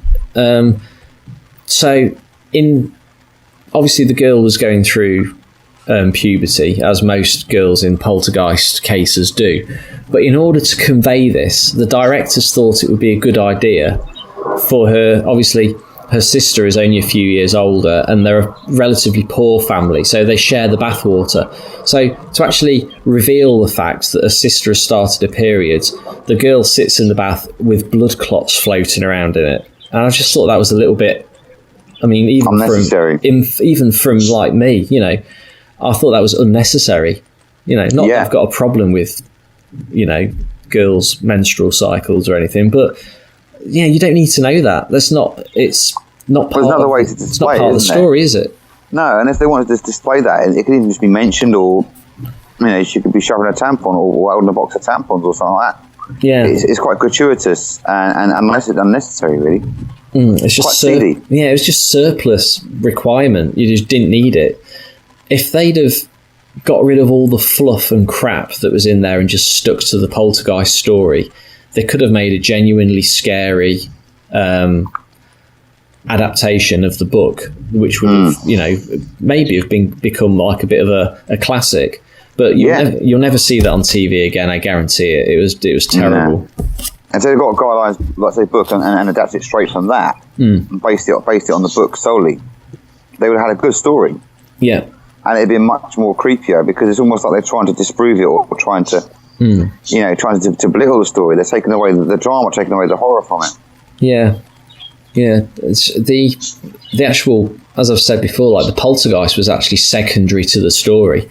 The whole link was that Maurice Grosser's daughter, who was also called Janet, died in a motorbike accident, and it actually turns out in the end that the spirit of his daughter is responsible for the poltergeist being at the house, because she brought the poltergeist through to grab everyone's attention. It just, I don't know, it just seemed ridiculous. It all kind of went fluffy and a little bit fairy tale at the end, and you know, it just wasn't what I expected. You know, like when you usually watch a true story of an event, at the end, like at the end of The Entity, for example, it has like a little sort of scroll at the end which says, you know, even though the attacks subsided, she was repeatedly raped by spirits for the next 15 years, to the point that, you know, she had to seek mental help. And that kind of leaves you with a really cold feeling and like, oh my God. But with this, it was just like, she looked at the camera, she gave a little smile, the titles rolled, and it was the end. It didn't give you an update on, you know, what the actual people from this supposed true life event are doing nowadays. It just ended. And kind of just hanging. Yeah. It's. I mean, I feel that with these sort of programs, is they could make a good thing out of it, but sometimes they have to try and put everything with the kitchen sink in there. You know, you can get. I mean, with a ghost story, less is more. You know, like that Blair Witch Project, there wasn't really many gory scenes or anything like that in it. No. But it was quite eerie, because it was that feeling of dread. Yeah, and you don't see much either, do you? You don't see much, no. And it's like, when you see, I remember seeing a film, when you got a cinema called Ghost Ship. It sounded like a good film, you know. And the intro is quite good, you know, as people die on this ship, and they die in a quite gruesome way. It's like cord snaps and slices them all in half.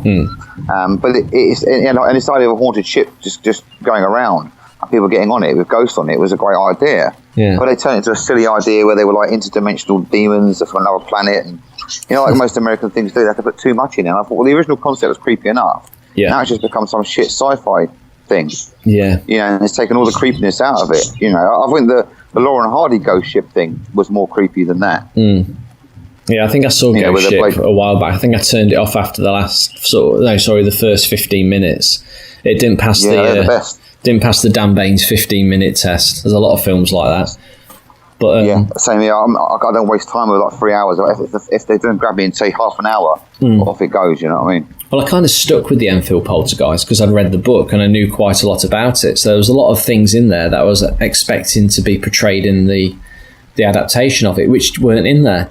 I think one of the most famous sort of multiple sightings where like lots of people actually saw something happening was when the postman was walking up the road and he could hear all of this screaming and shouting, and I think some of the neighbours came out of the house as well, and they saw Janet floating. She was pressed against the ceiling and floating around in a circle, and they were looking at it from the ground and looking up to her bedroom window, and they could see this happening in her bedroom. and this was like all these witnesses saw this. But that wasn't even in the show at all. None of that was in there. Even the photographs of them floating around the room, that wasn't in there. You know, no. It just I tried to make it more entertainment based rather than stick to the story. And it's always intriguing when you watch a program like that. I mean, you stick with it because if it's something you've read about or you know a little bit about the true story. Yeah, it's always interesting to see whether it sticks to the facts, whether they bring to life the things you've read about, or whether they change it too much. Yeah. Yeah. I mean, with dramatisations or things based on, I mean, they're often disappointing. I mean, the one that's the closest to what I read was The Elephant Man. Mm. You know, the only thing they missed out in that was the gap in time. You know, when he travelled Europe in the travelling carnival, that wasn't in there. No. But the most of it was pretty accurate to the actual what I've read and studied about him, and that was quite realistic. Yeah. And they didn't have to dramatise that, you know. But then other things you read true stories, they change it to a true story to based on a true story, which means they've got artistic license to throw in what they want. And I'm sure the Enfield Poltergeist probably has the sort of disclaimer based on a true story, which means that they can throw what they like into it. I suppose, yeah. I think they had a bit of artistic license on that one, and I think somebody was probably given a bit too much artistic license, to be honest, and said, instead of making it just a straight adaptation of the book, why don't we add a few interesting bits about the other characters to make it a bit more human? And it just didn't work because you don't care about the other characters. You care about the girl that it's all happening to. And the Poltergeist. Even like the film Poltergeist, Steven Spielberg and Tobe Hooper's version. If they have remade it and supposedly it's dreadful, but if in the original you actually sort of, the story went off on a tangent about how, the little woman, I can't remember what her name is, but the all are welcome like lady, and if it went off on a tangent on her sort of private life and how she likes to go to strip bars and get drunk on whiskey every night and stuff, it'd like dilute the story down. There's no time for that. You want to get to the core of the story and get it out there. You lose interest. The original Poltergeist is pretty much, as a horror film about ghosts, is pretty much perfect. It is, yeah. It's and classic. The remake, I couldn't see it. I've seen the trailers though. It does look atrocious, and I assume there's lots of oh my gods in it. It's a modern horror film, but the thing is, oh my god! I think of that. What's the worst film I saw? Is that Gravity. With that, what's that awful woman, Sandra Bullock in it? She's in space, and she's supposed to be a trained astronaut who can handle going into space. And so that happens. She says about a million times, "Oh my god! Oh my god! Oh my god! Oh my god! Oh my god! Oh my god! Oh my god!" Turn it off! Shut up, woman! I thought someone that mentally fragile would not be allowed into space. No, they wouldn't pass the muster of the training, and she's freaking out and screaming and saying, "Oh my god!" And that's the whole script for that film. Must have been, "Oh my god!" times 1,000, and that's it. And then she gets like an award. Ludicrous, but. With these stories, I think like the Enfield Poltergeist, all this backstory stuff, I think this comes to this current obsession that people have with these very long-winded American series like Breaking Bad and these kind of things, where it's all exploring the person's backstory and having flashbacks and fleshing out the character and going to depth at every trivial detail from what they want to breakfast and what they did at college. And I feel we'll try to appeal to a modern audience. We can't just present these characters with mystery to them. We've got to tell you every single detail about them and take the mystery away. Well, I think that's why they probably fleshed it out. Yeah, I mean, one other obvious thing for fleshing it out as well is to get the views, the amount of viewers in, isn't it? If you can create a show, an hour and a half show, but spread it out over three shows, and people get into it, then you've got a guaranteed amount of viewers. And that's what it's all about nowadays. It's all about money and keeping the amount of viewers up. That's all it boils down to at the end of the day. And I think that's all they did with this. It was like, the director could have said, we could do this really good in an hour to an hour and a half documentary. But they said, no. If we do it over 3 weeks, it'll keep people coming back. I'll put it on a Sunday night. People will come back and, squeeze it for a bit of advertising, and away you go. It's kind of... and they pad these things out. They do.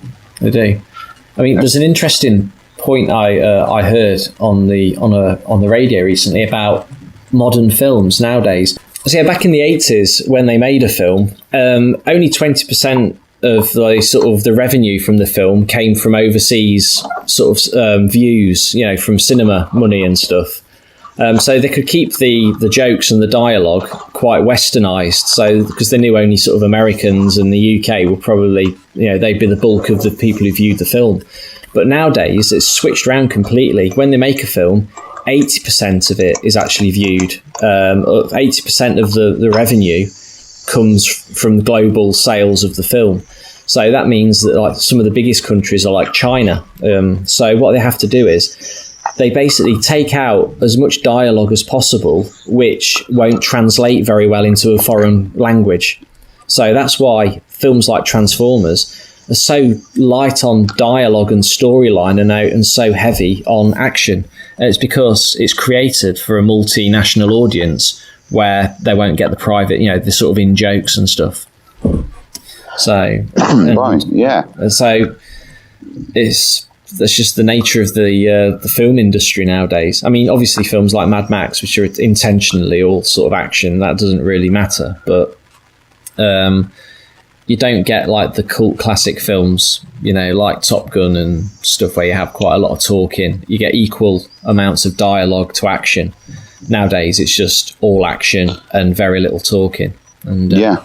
I find them a lot of them very child. I mean, like, the other films I've seen, I don't watch many modern films because I find them very basic and very insulting. Do you know, it's intelligent. They talk in very basic terms. And it's like they're reducing the things that people say to almost baby talk. Well, this is it. They can translate it easily into all types of languages. It must go through some sort of check. The script must go through into to I don't know, Spanish, German, Mandarin or whatever, and they'll say, can you translate this easily and does it make sense? And if they say yes, they say, well, we'll keep that then. And then any phrases that don't translate well, they probably change it. It wouldn't surprise me if they actually do that with films. Yeah, and do you know what I think it comes from? And I think one of the biggest exports the UK had worldwide, TV-wise, was Teletubbies. And if you look at the way a lot of people speak these days, particularly in these Hollywood films and like on something online, it's very much like that. Instead of saying, "Oh, sorry, that's my mistake, my bad," that's the sort of thing a Teletubby would say. And instead of saying, "Someone gave me a present," someone gave me an iPod, someone gifted me an iPod. Gifted means you're good at. He's a gifted pianist, he's a gifted, mechanic or whatever. Now it means you're giving. So it's like, baby, you gifted me, my bad. And it's people. And in 10, 20 years' time, the whole world will be talking like they'll be going, "Oh, Tinky Winky," it'll be that kind of stuff. Totes amazeballs. Naughty Nunu, it's no different to Teletubbies. Nom nom nom. The sort of thing that the Teletubbies would say. So I think because the Teletubbies was big worldwide, they're reducing the language to Teletubby talk. So I feel that there'll be a universal language in about 10, 20 years' time, and that'll be talking like Teletubbies. Oh God, because that's what it's getting to already. Yeah. Oh. Anyway, we'll get back off from Teletubbies and how the film industry basically swindle everyone out of good scripts for overaction. But there was one good thing based on the Enfield Poltergeist, which we're both quite good fans of, aren't we, Freddie?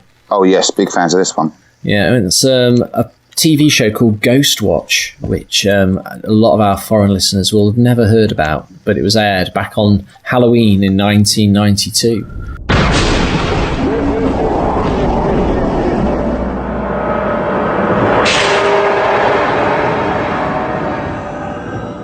Ghostwatch was an attempt to, on the one hand, create a good old-fashioned ghost story. Tonight, television is going ghost hunting in an unprecedented scientific experiment. We hope to show you, for the first time, irrefutable proof that ghosts really do exist. The second intent was to surreptitiously do a bit of satire about television in the early 90s. How destructive has the haunting actually been? I kept on blaming us for breaking stuff. We weren't doing anything. I've lost track, really. I have. It's wrecked my house, my home, my family. It's okay. Over to you, Michael. I honestly say we never used the word hoax or spoof or joking or pulling the wool over their eyes of the audience when we were making this. It was a drama that we were doing in a particular way. Upstairs. Children, come on. No, Sarah, stay where you are, please. Sarah, stay there, please. Don't go upstairs. Why? Because we hear that Suzanne's got out of bed, but she's not yet appeared. I don't know why. She's not appeared on the landing. I just marvelled at how kind of before its time it was, because there's a lot of things like that now, of course, like Blair Witch is that really, but a film version. But to have done that on TV, I can't imagine the response. There's a woman wrote in to the producer at the BBC, and she demanded money from the BBC because her husband, who was, I think, a paratrooper, had actually soiled his trousers. He was so scared, and she wanted the BBC to refund her. Suzanne's feeling a bit better now. We still don't know how the scratches got on her face, but we feel it's probably best to get the girls out of the house now. And the detail of the ghost itself, they called it Pipes. Pipes says we've got to stay. Pipes wants to see everybody. Look, everybody wants to see him. That's because they think it was a knocking in the pipes. There are incredible noises coming from the walls and from the ceiling. Ah! Oh, Kimmy? Susie.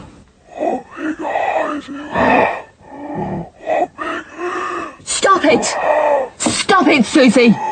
For instance, if they had done a real show about life in a haunted house, let's face it, you would have had an hour and a half of somebody sat there waiting for something to happen, and constant cutbacks to people, experts talking in the studio trying to fill the time. It was much too exciting to be a real show.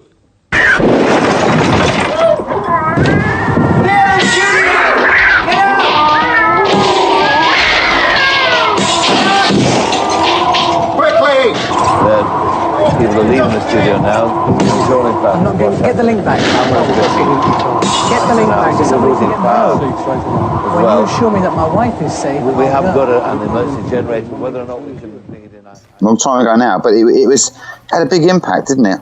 It certainly did. It certainly did, and it was based on the Enfield Poltergeist. The actual plot itself it's not a carbon copy, but it is very close indeed. Yeah. And the thing about it was the Enfield Poltergeist. There's no bones about this is a drama. This is acted out. This is a dramatization of an event. But when this came on, when Ghostwatch came on, it wasn't actually advertised as a dramatization or an entertainment show. No, it was basically a live broadcast from a house which is haunted. Yeah, in essentially a very similar. Oh, it's almost like an exact copy of the Enfield house type thing. Yeah. And it used very sort of current and well-respected TV presenters at the time. So we had Michael Parkinson, Sarah Green, and Mike Smith. At the time, they were top dollar TV presenters. It's like if someone was doing a live report. Say there was a live report from something, they were the sort of people that would do it. Mm.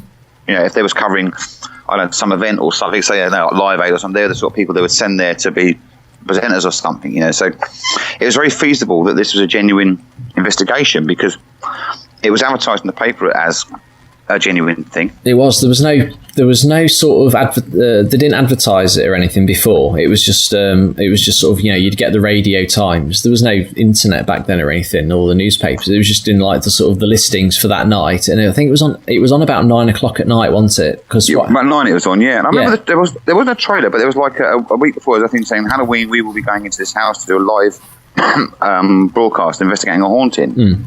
Will something happen or won't it? And it's done as if, you know, there could be nothing happening. It was Most Haunted. Yeah. It was a bit like it was done in very similar style. I'm pretty sure shows like Most Haunted must have looked at this and thought, well, there's a lot of mileage in this if we can do it with real ghosts. But as Freddie says, it was pitched as a live television event, which aired about 9 o'clock on Halloween in 1992. And Sarah Green was the on-site reporter, and Michael Parkinson was the guy back in the studio with a live audience who had he had various paranormal experts, didn't he, and ghost hunters who he was interviewing in between. That's right, yeah. And they were like reporting back to the house and showing what's going on and talking to the family that lived there. Yeah. But it built up slowly, didn't it? It wasn't like one of these sort of modern things where you just go straight into the action. It was like very slowly, there might be a bang on the wall. Was that a ghost? And it's very much like that. Yeah. They had all the cameras there, so they had all the paranormal researchers there, and they were just going around showing you the equipment, showing you the thermal imaging cameras and where the microphones were and the cameras, and it was all it looked like they were just preparing for a night vigil. It was almost as if they weren't expecting anything to happen during the time they were airing. And as Freddie said, they flick backwards and forwards to the studio and have little ghost stories. And then every now and again, something would happen back at the house. And Michael Parkinson would be like, "Oh, put his finger up to his ear," and it'd be, "I'm getting news from the house that something might be happening." And let's go over there live and see now and all that kind of stuff. So it's very authentic, I suppose. It was. I mean, the family itself as well. It was a woman. There was no man there. It was a single parent family with 2 girls. The girl was the target of the paranormal activity in the same way that Janet was in the Enfield Poltergeist. And they called the ghost pipes, didn't they? Because it used to knock on the pipe. Yeah, the pipes. Yeah. So it rattled the pipes in the house. And I think that's the first time on Ghostwatch that you actually get any sort of form of paranormal activity. So you hear the pipes start to rattle. And it's quite eerie when you watched it because at the time, it seemed to be real. It was quite eerie when that happened. Yeah. I remember watching it myself and thinking, something's happening here because nothing happens for a while, does it? No, it doesn't. And it was very cleverly done as well. It had got all of the bits, all the little things that they'd used in films like The Exorcist, when you get like the split second visuals of a figure in the doorway and stuff. And I think there's one scene where they're interviewing people outside the house because a crowd had gathered, and they were interviewing people who thought what was happening in the house. And this figure in a almost like a monk's robe with no eyes appears at several times throughout the show in the background. That's right, yeah. It actually appears 8 times throughout the course of the film. And they're very subliminally done. I think if you go onto the Wikipedia page, it tells you, first of all, if you go on our Facebook page, you can watch the whole of Ghostwatch, the whole hour-and-a-half show. And then if you flip over to the Wikipedia page, if you scroll down, it's actually got a breakdown of the times where you can see the apparitions of this, which is the ghost of pipes, appear throughout the show. So it's very good to, maybe watch it first of all and see if you can see him yourself, but he appears 8 times during there. But it's got everything. It's got spirit possession, temperature changes, poltergeists. They even do a carbon copy of the voice from the Enfield Poltergeist, don't they? That's right, they do, yeah. And even like their backstory on it is not about the people in the house, but it's about the ghost itself. They go into depth. They're like researchers saying who the ghost was and stuff like that, who the spirit was. And as it reveals it comes out. It is believable. The way it was presented was quite believable. It was. I mean, I remember people talking about it the next day. It was in the papers because it got so many complaints about it. Absolutely scared the crap out of people. Yeah, I only sussed it was a hoax or a drama until the end when things started flying around the studio, and I thought, this is just like a setup. Yeah, because it intensified, but. Because they said that the ghost was a psychologically disturbed man. Raymond Tunstall was his name was, and he was haunted by a spirit of a baby farmer, like an Amelia Dyer type baby farmer, and that's what upset him. Yeah, it's. I think what happened though is a lot of people didn't stay with it till the end. I mean, like as you say, when we watched it, you got to the very end and you realised, okay, this is all a mockumentary, because the ghost possesses the studio, doesn't it? And all the cameras in the studio shut down. Start flying about, don't they? Yeah. That's the end of it. He starts freaking out, and things start flying around the studio, and it goes a bit crazy at the end. And the end is quite, I wouldn't say comic, but I say it highlights the fact that it's acted out. It's a drama. Yeah, it's almost like saying, got you, sort of thing, and you're like, okay, fair enough. But a lot of people turned off before they got to that stage because they were so scared of what they were seeing. It disturbed a lot of people, didn't it? I mean, there's a lot of complaints about it. Yeah, and there was one particularly tragic outcome of the show as well, wasn't there? Yeah, there's someone. It was a young person. I think they were sort of like had learning difficulties. Yeah, it was a chap called Martin Denham who had learning difficulties. He had the mental age of a 13-year-old, and he'd stayed up to watch it. And according to what it says on the Wikipedia page, anyway, it's the family home had actually problems with its central heating system, which caused the pipes to knock and rattle in the house. So this poor 18-year-old kid who got the mental age of a 13-year-old watched Ghostwatch, and it scared him to the degree he actually hung himself 5 days later as a result of the show. Yeah, which is tragic. It's a big fuss about it because it obviously, if you were fragile, like he was, and you were going to sleep at night, after watching that, and then your pipes were rattling and banging just like they were in the program, it would obviously disturb him. Yeah. You know, and I remember the parents actually, they blamed the BBC for it at the time. They complained to the parents it's the BBC's fault, which it wasn't really. I mean, I suppose it was a very well. I mean, that shows how convincing it was that it was such a powerful program that people did believe it, did go along, were scared by it, that frightened by it. But I think they didn't. I think the broadcasting standards they refused to complain. But there was a few complaints, like 34, 35 complaints about it. But they're saying it's more the responsibility of the person watching it, rather than the BBC. But they should have put a warning beforehand. Yeah, they should have done. I mean, he left a suicide note which said, "If there are ghosts, I will be with you always as a ghost." And he became obsessed, supposedly, like his mother says, he was hypnotised and obsessed by the actual show, and he just couldn't get it out of his head to the point he actually committed suicide. But I think, I mean, okay, he had learning difficulties, but the mental age of a 13-year-old, I think I watched Evil Dead when I was about 8 years old. And so, I don't know, as a 13-year-old, I wasn't really scared. Things like that didn't freak me out. No, but I suppose Evil Dead, it was presented as a film, it was acted out, but if someone said this is real, I suppose the thing is, the BBC, they were in a bit of a quandary there, because if they said beforehand, look, this is a drama, people would have been scared by it. Yeah. You know, because it's presented as real. And if it's presented as real, then some people are going to be so distressed by it because they believe it to be real that it's going to do their head in. Yeah, I suppose it's a bit like War of the Worlds. You know, the radio broadcast of War of the Worlds. Where people fell for it. And I think because it was aired at a time, I think it was aired at 9 o'clock. So and I think there was a news break, wasn't there, as well? It was on from 9 o'clock till 10. Then there was the news, and they took a break, and then they said we'll be back after the news and carry on the vigil. And then it was on from 10:30 till 11 o'clock. So most people watched the first hour and probably went to bed after that, or So everyone saw all the scary stuff, and then didn't know, as you said, it was kind of revealed to be a hoax at the end. A lot of people complain about it. I mean, that shows how scary it was. But I mean, I think that if something's a film and they're told this is a film, they go to cinema and they're scared by it. At the back of their mind, they've got this: it's only a film. It's only a film. No matter how scared they are.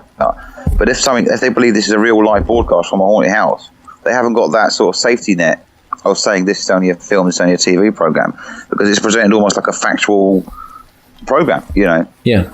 I remember looking on the Wikipedia page. It says that when there's complaints to the British Standards Commission about it, they didn't withhold the complaint. They they dropped it. But they said in their ruling, it said the BBC had a duty to do more than simply hint at the deception it's practicing on the audience. In Ghostwatch, there's a deliberate attempt to cultivate a sense of menace. They ruled the programme as excessively distressing and graphic, referring to the scratches on the children, the reference to mutilated animals, and it aired too soon after the 9 p.m. watershed. They further stated that the presence in the programme of presenters familiar from children's programmes took some parents off guard and decided whether their children could continue to view. So I think a lot of kids watched it. Yeah, they did. That's what I'm saying there. If it's an adult watching it, like myself, I was an adult at the time. So by the end, when it started getting a bit, I suppose, silly, I thought, this is just it's acted out. It's just like a bit of a prank, a bit of an April Fool type thing. Yeah. But if I was 5 years old and watching it, then I might have been scared by it. But I mean, it inspired a hell of a lot of things. I mean, again from the Wikipedia page, it basically says that Darren Brown took inspiration from Ghostwatch for his TV show Seance that he did, and also the makers of the Blair Witch Project watched it before they made the Blair Witch Project. So for saying it was just a BBC mockumentary that was done as a bit of a joke, it had a hell of a lot of it, had a huge knock-on effect, and it's still quite well known, especially within our generation today. If you mention Ghostwatch, people always say, I remember that. Didn't someone kill themselves from watching that? And I think Sarah Green, her career never really recovered after that, did it? From what I can gather. No, it didn't. I think that was kind of a bit too much, because she used to do like kids programs on Saturday morning, like Saturday Superstores. So she's one of these presenters. She did some live reports as well, but she's a bit like, "Hey kids," and one minute she's doing that, next and doing sort of serious reports. So people took her seriously. Kids particularly took her seriously. Yeah. I think after that it's kind of hard for her to get back. But like most things that are very inspirational or very groundbreaking, it doesn't get the credit that it deserves. is something that's fairly obscure outside of the people of that generation. Whereas the things that it inspired have become more mainstream. So it's always like the innovators here that kind of get pushed to the side a little bit here. Yeah, it was also done as well in like what I'd like to call, I don't know, the age of innocence, where there wasn't all the skepticism and stuff that you have around nowadays. No. None of it was approached from a skeptical point of view. It was all approached as, this house is genuinely haunted, and tonight we're going to try and get in contact with what it is. There was no one there trying to debunk any of it. It was, it was a straight paranormal investigation. This is fact. This is happening now. This is happening live. Yeah. Because I think that kid that killed himself, did he live quite near there? Yeah, I'm not actually sure of his location. I don't know where the house was, because I think they filmed it in Norfolk. Yeah, it was actually filmed in Elstree Studios, Studio D, it says here. So, yeah. Yeah, the external view of the house, though, I recognise the street, because at the start they had an external, so maybe the inside bit was filmed in the studio. But the outside of the house seemed so familiar. Yeah. I recognised it. But it was something, I mean, it did have like an effect afterwards. It had an eerie feeling. Afterwards, when you saw it, at the end, when you knew it was a hoax, there's a sense of relief there, because it was very intense. Yes, it was. Obviously, people watching it now after hearing the programme, hearing the podcast, will know that it's what it is, But when you're watching it live on TV and it's presented as it's before Most Haunted, there wasn't any ghost programs on TV at the time. So it's like the first time that people had allegedly gone and investigated a haunting live on TV. I think the only similar thing people will have seen before that is, like, as we discussed before, is the film Poltergeist, when the paranormal researchers come round and set all their kit up, and that's probably the only point of reference you would have. No, yeah, exactly. And this is the first time something's been presented on TV as real, as this is happening. This is a real event, and it was like an event. It wasn't like a drama, And I think it was cleverly disguised and presented and put together very well to look as convincing as possible. Yeah. The only other thing I remember being that scary in the 80s was Threads. Do you remember Threads? Is that about the nuclear war? Yeah. Because although that was a film and it was acted out, and there was a lot of hype about nuclear war and bombs going off and 3-minute warning, all this sort of stuff, and then sort of public safety films, them ones telling you, to hide things in your house and hide on the door. Get on the table. It was so realistic. I think it was in Sheffield, wasn't it? It was, yeah.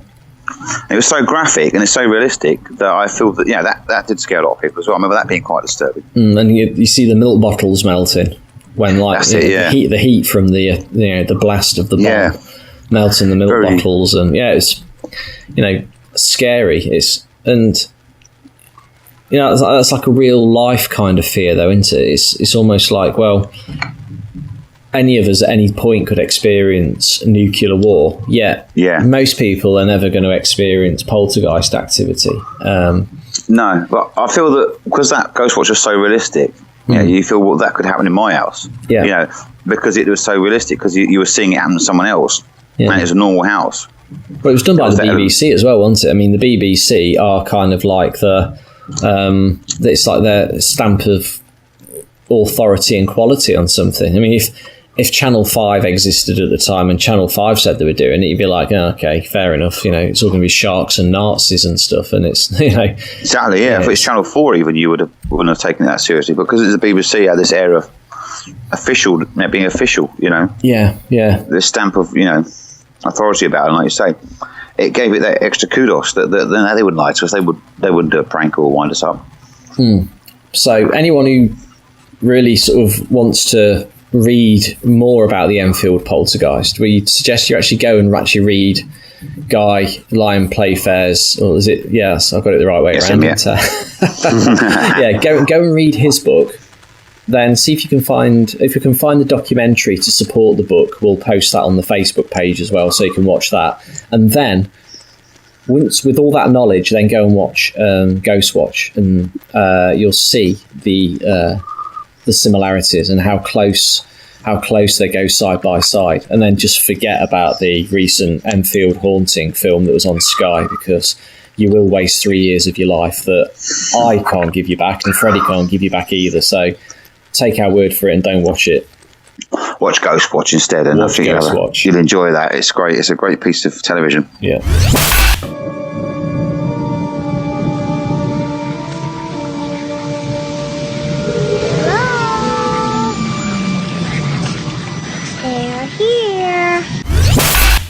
welcome back to the Mystic Menagerie podcast. And that brings us to the end of episode number 9. So I think that's been quite a good show, don't you, Freddie? Yeah, very good show. We've covered a lot of different wide-ranging topics in this one, as we always do. It's cram as much in as we can, so we've sort of ventured from everything, really, haven't we? Yeah, we always like to go off on a bit of a tangent. So, we have a bit of a hymn sheet that we both sing from, but then again, we like to sort of improvise and go off and talk about different things, because we've been involved in so many things that it just kind of activates your memory, and, you bring in these little stories, and it makes for an interesting show, I think. Yeah, there's so many weird things we've had, weird lives we've led, so there's always different subjects to cover. There's so many topics we can cover, as well, so they all pop up, your memory cells are reactivated, and then something strange is in there, some strange stories, anecdotes, or things we've heard about. So, yeah, plenty of fun and plenty of wide-ranging topics, and a lot of food for thought there as well, I feel. Definitely. And in the next show, I did record a few interviews at this year's Doomsday. I recorded a bit of Prof BC's lecture. So I've got about half an hour of him talking about mystery entertainment and how you present yourself and how he presents himself, which makes very interesting listening. I just need to get it in the computer and edit it and get rid of some of the background noise. I was stood quite far away from him, so I'm not sure what the quality is going to be like. But I do. We do have a really good interview with Lothar Malmberg, who is a Canadian magician who is also a Christian as well. So that's going to be very interesting to find out his perspective of how he conducts his ghost walks, and also how he's seen amongst, his sort of fellow Christians, really. It'd be quite a nice insight on how he's received. Yeah, mixing his beliefs with stuff that's, I suppose, unconventional within that. Oh yeah, stuff that's usually frowned upon. So, he's an interesting guy, is Lothar, isn't he? So it should be a very good interview. Yeah, he's a really nice chap. So we'll have a good interview with him, and we'll keep it, obviously very interesting for all the listeners who are into their magic and mystery entertainment. They'll make a very good interview. And we'll also have more news on Doomsday North and Doomsday South, and hopefully the tickets will be on sale. And we should have a few announcements about acts that we've got booked. So stay tuned, and we'll see you for episode number 10. We're into double figures now. Yep, excellent. Episode number 10, and thank you for supporting us, thank you for listening, and thank you for our Patreon subscribers, and we shall see you next time. Take care. Bye-bye.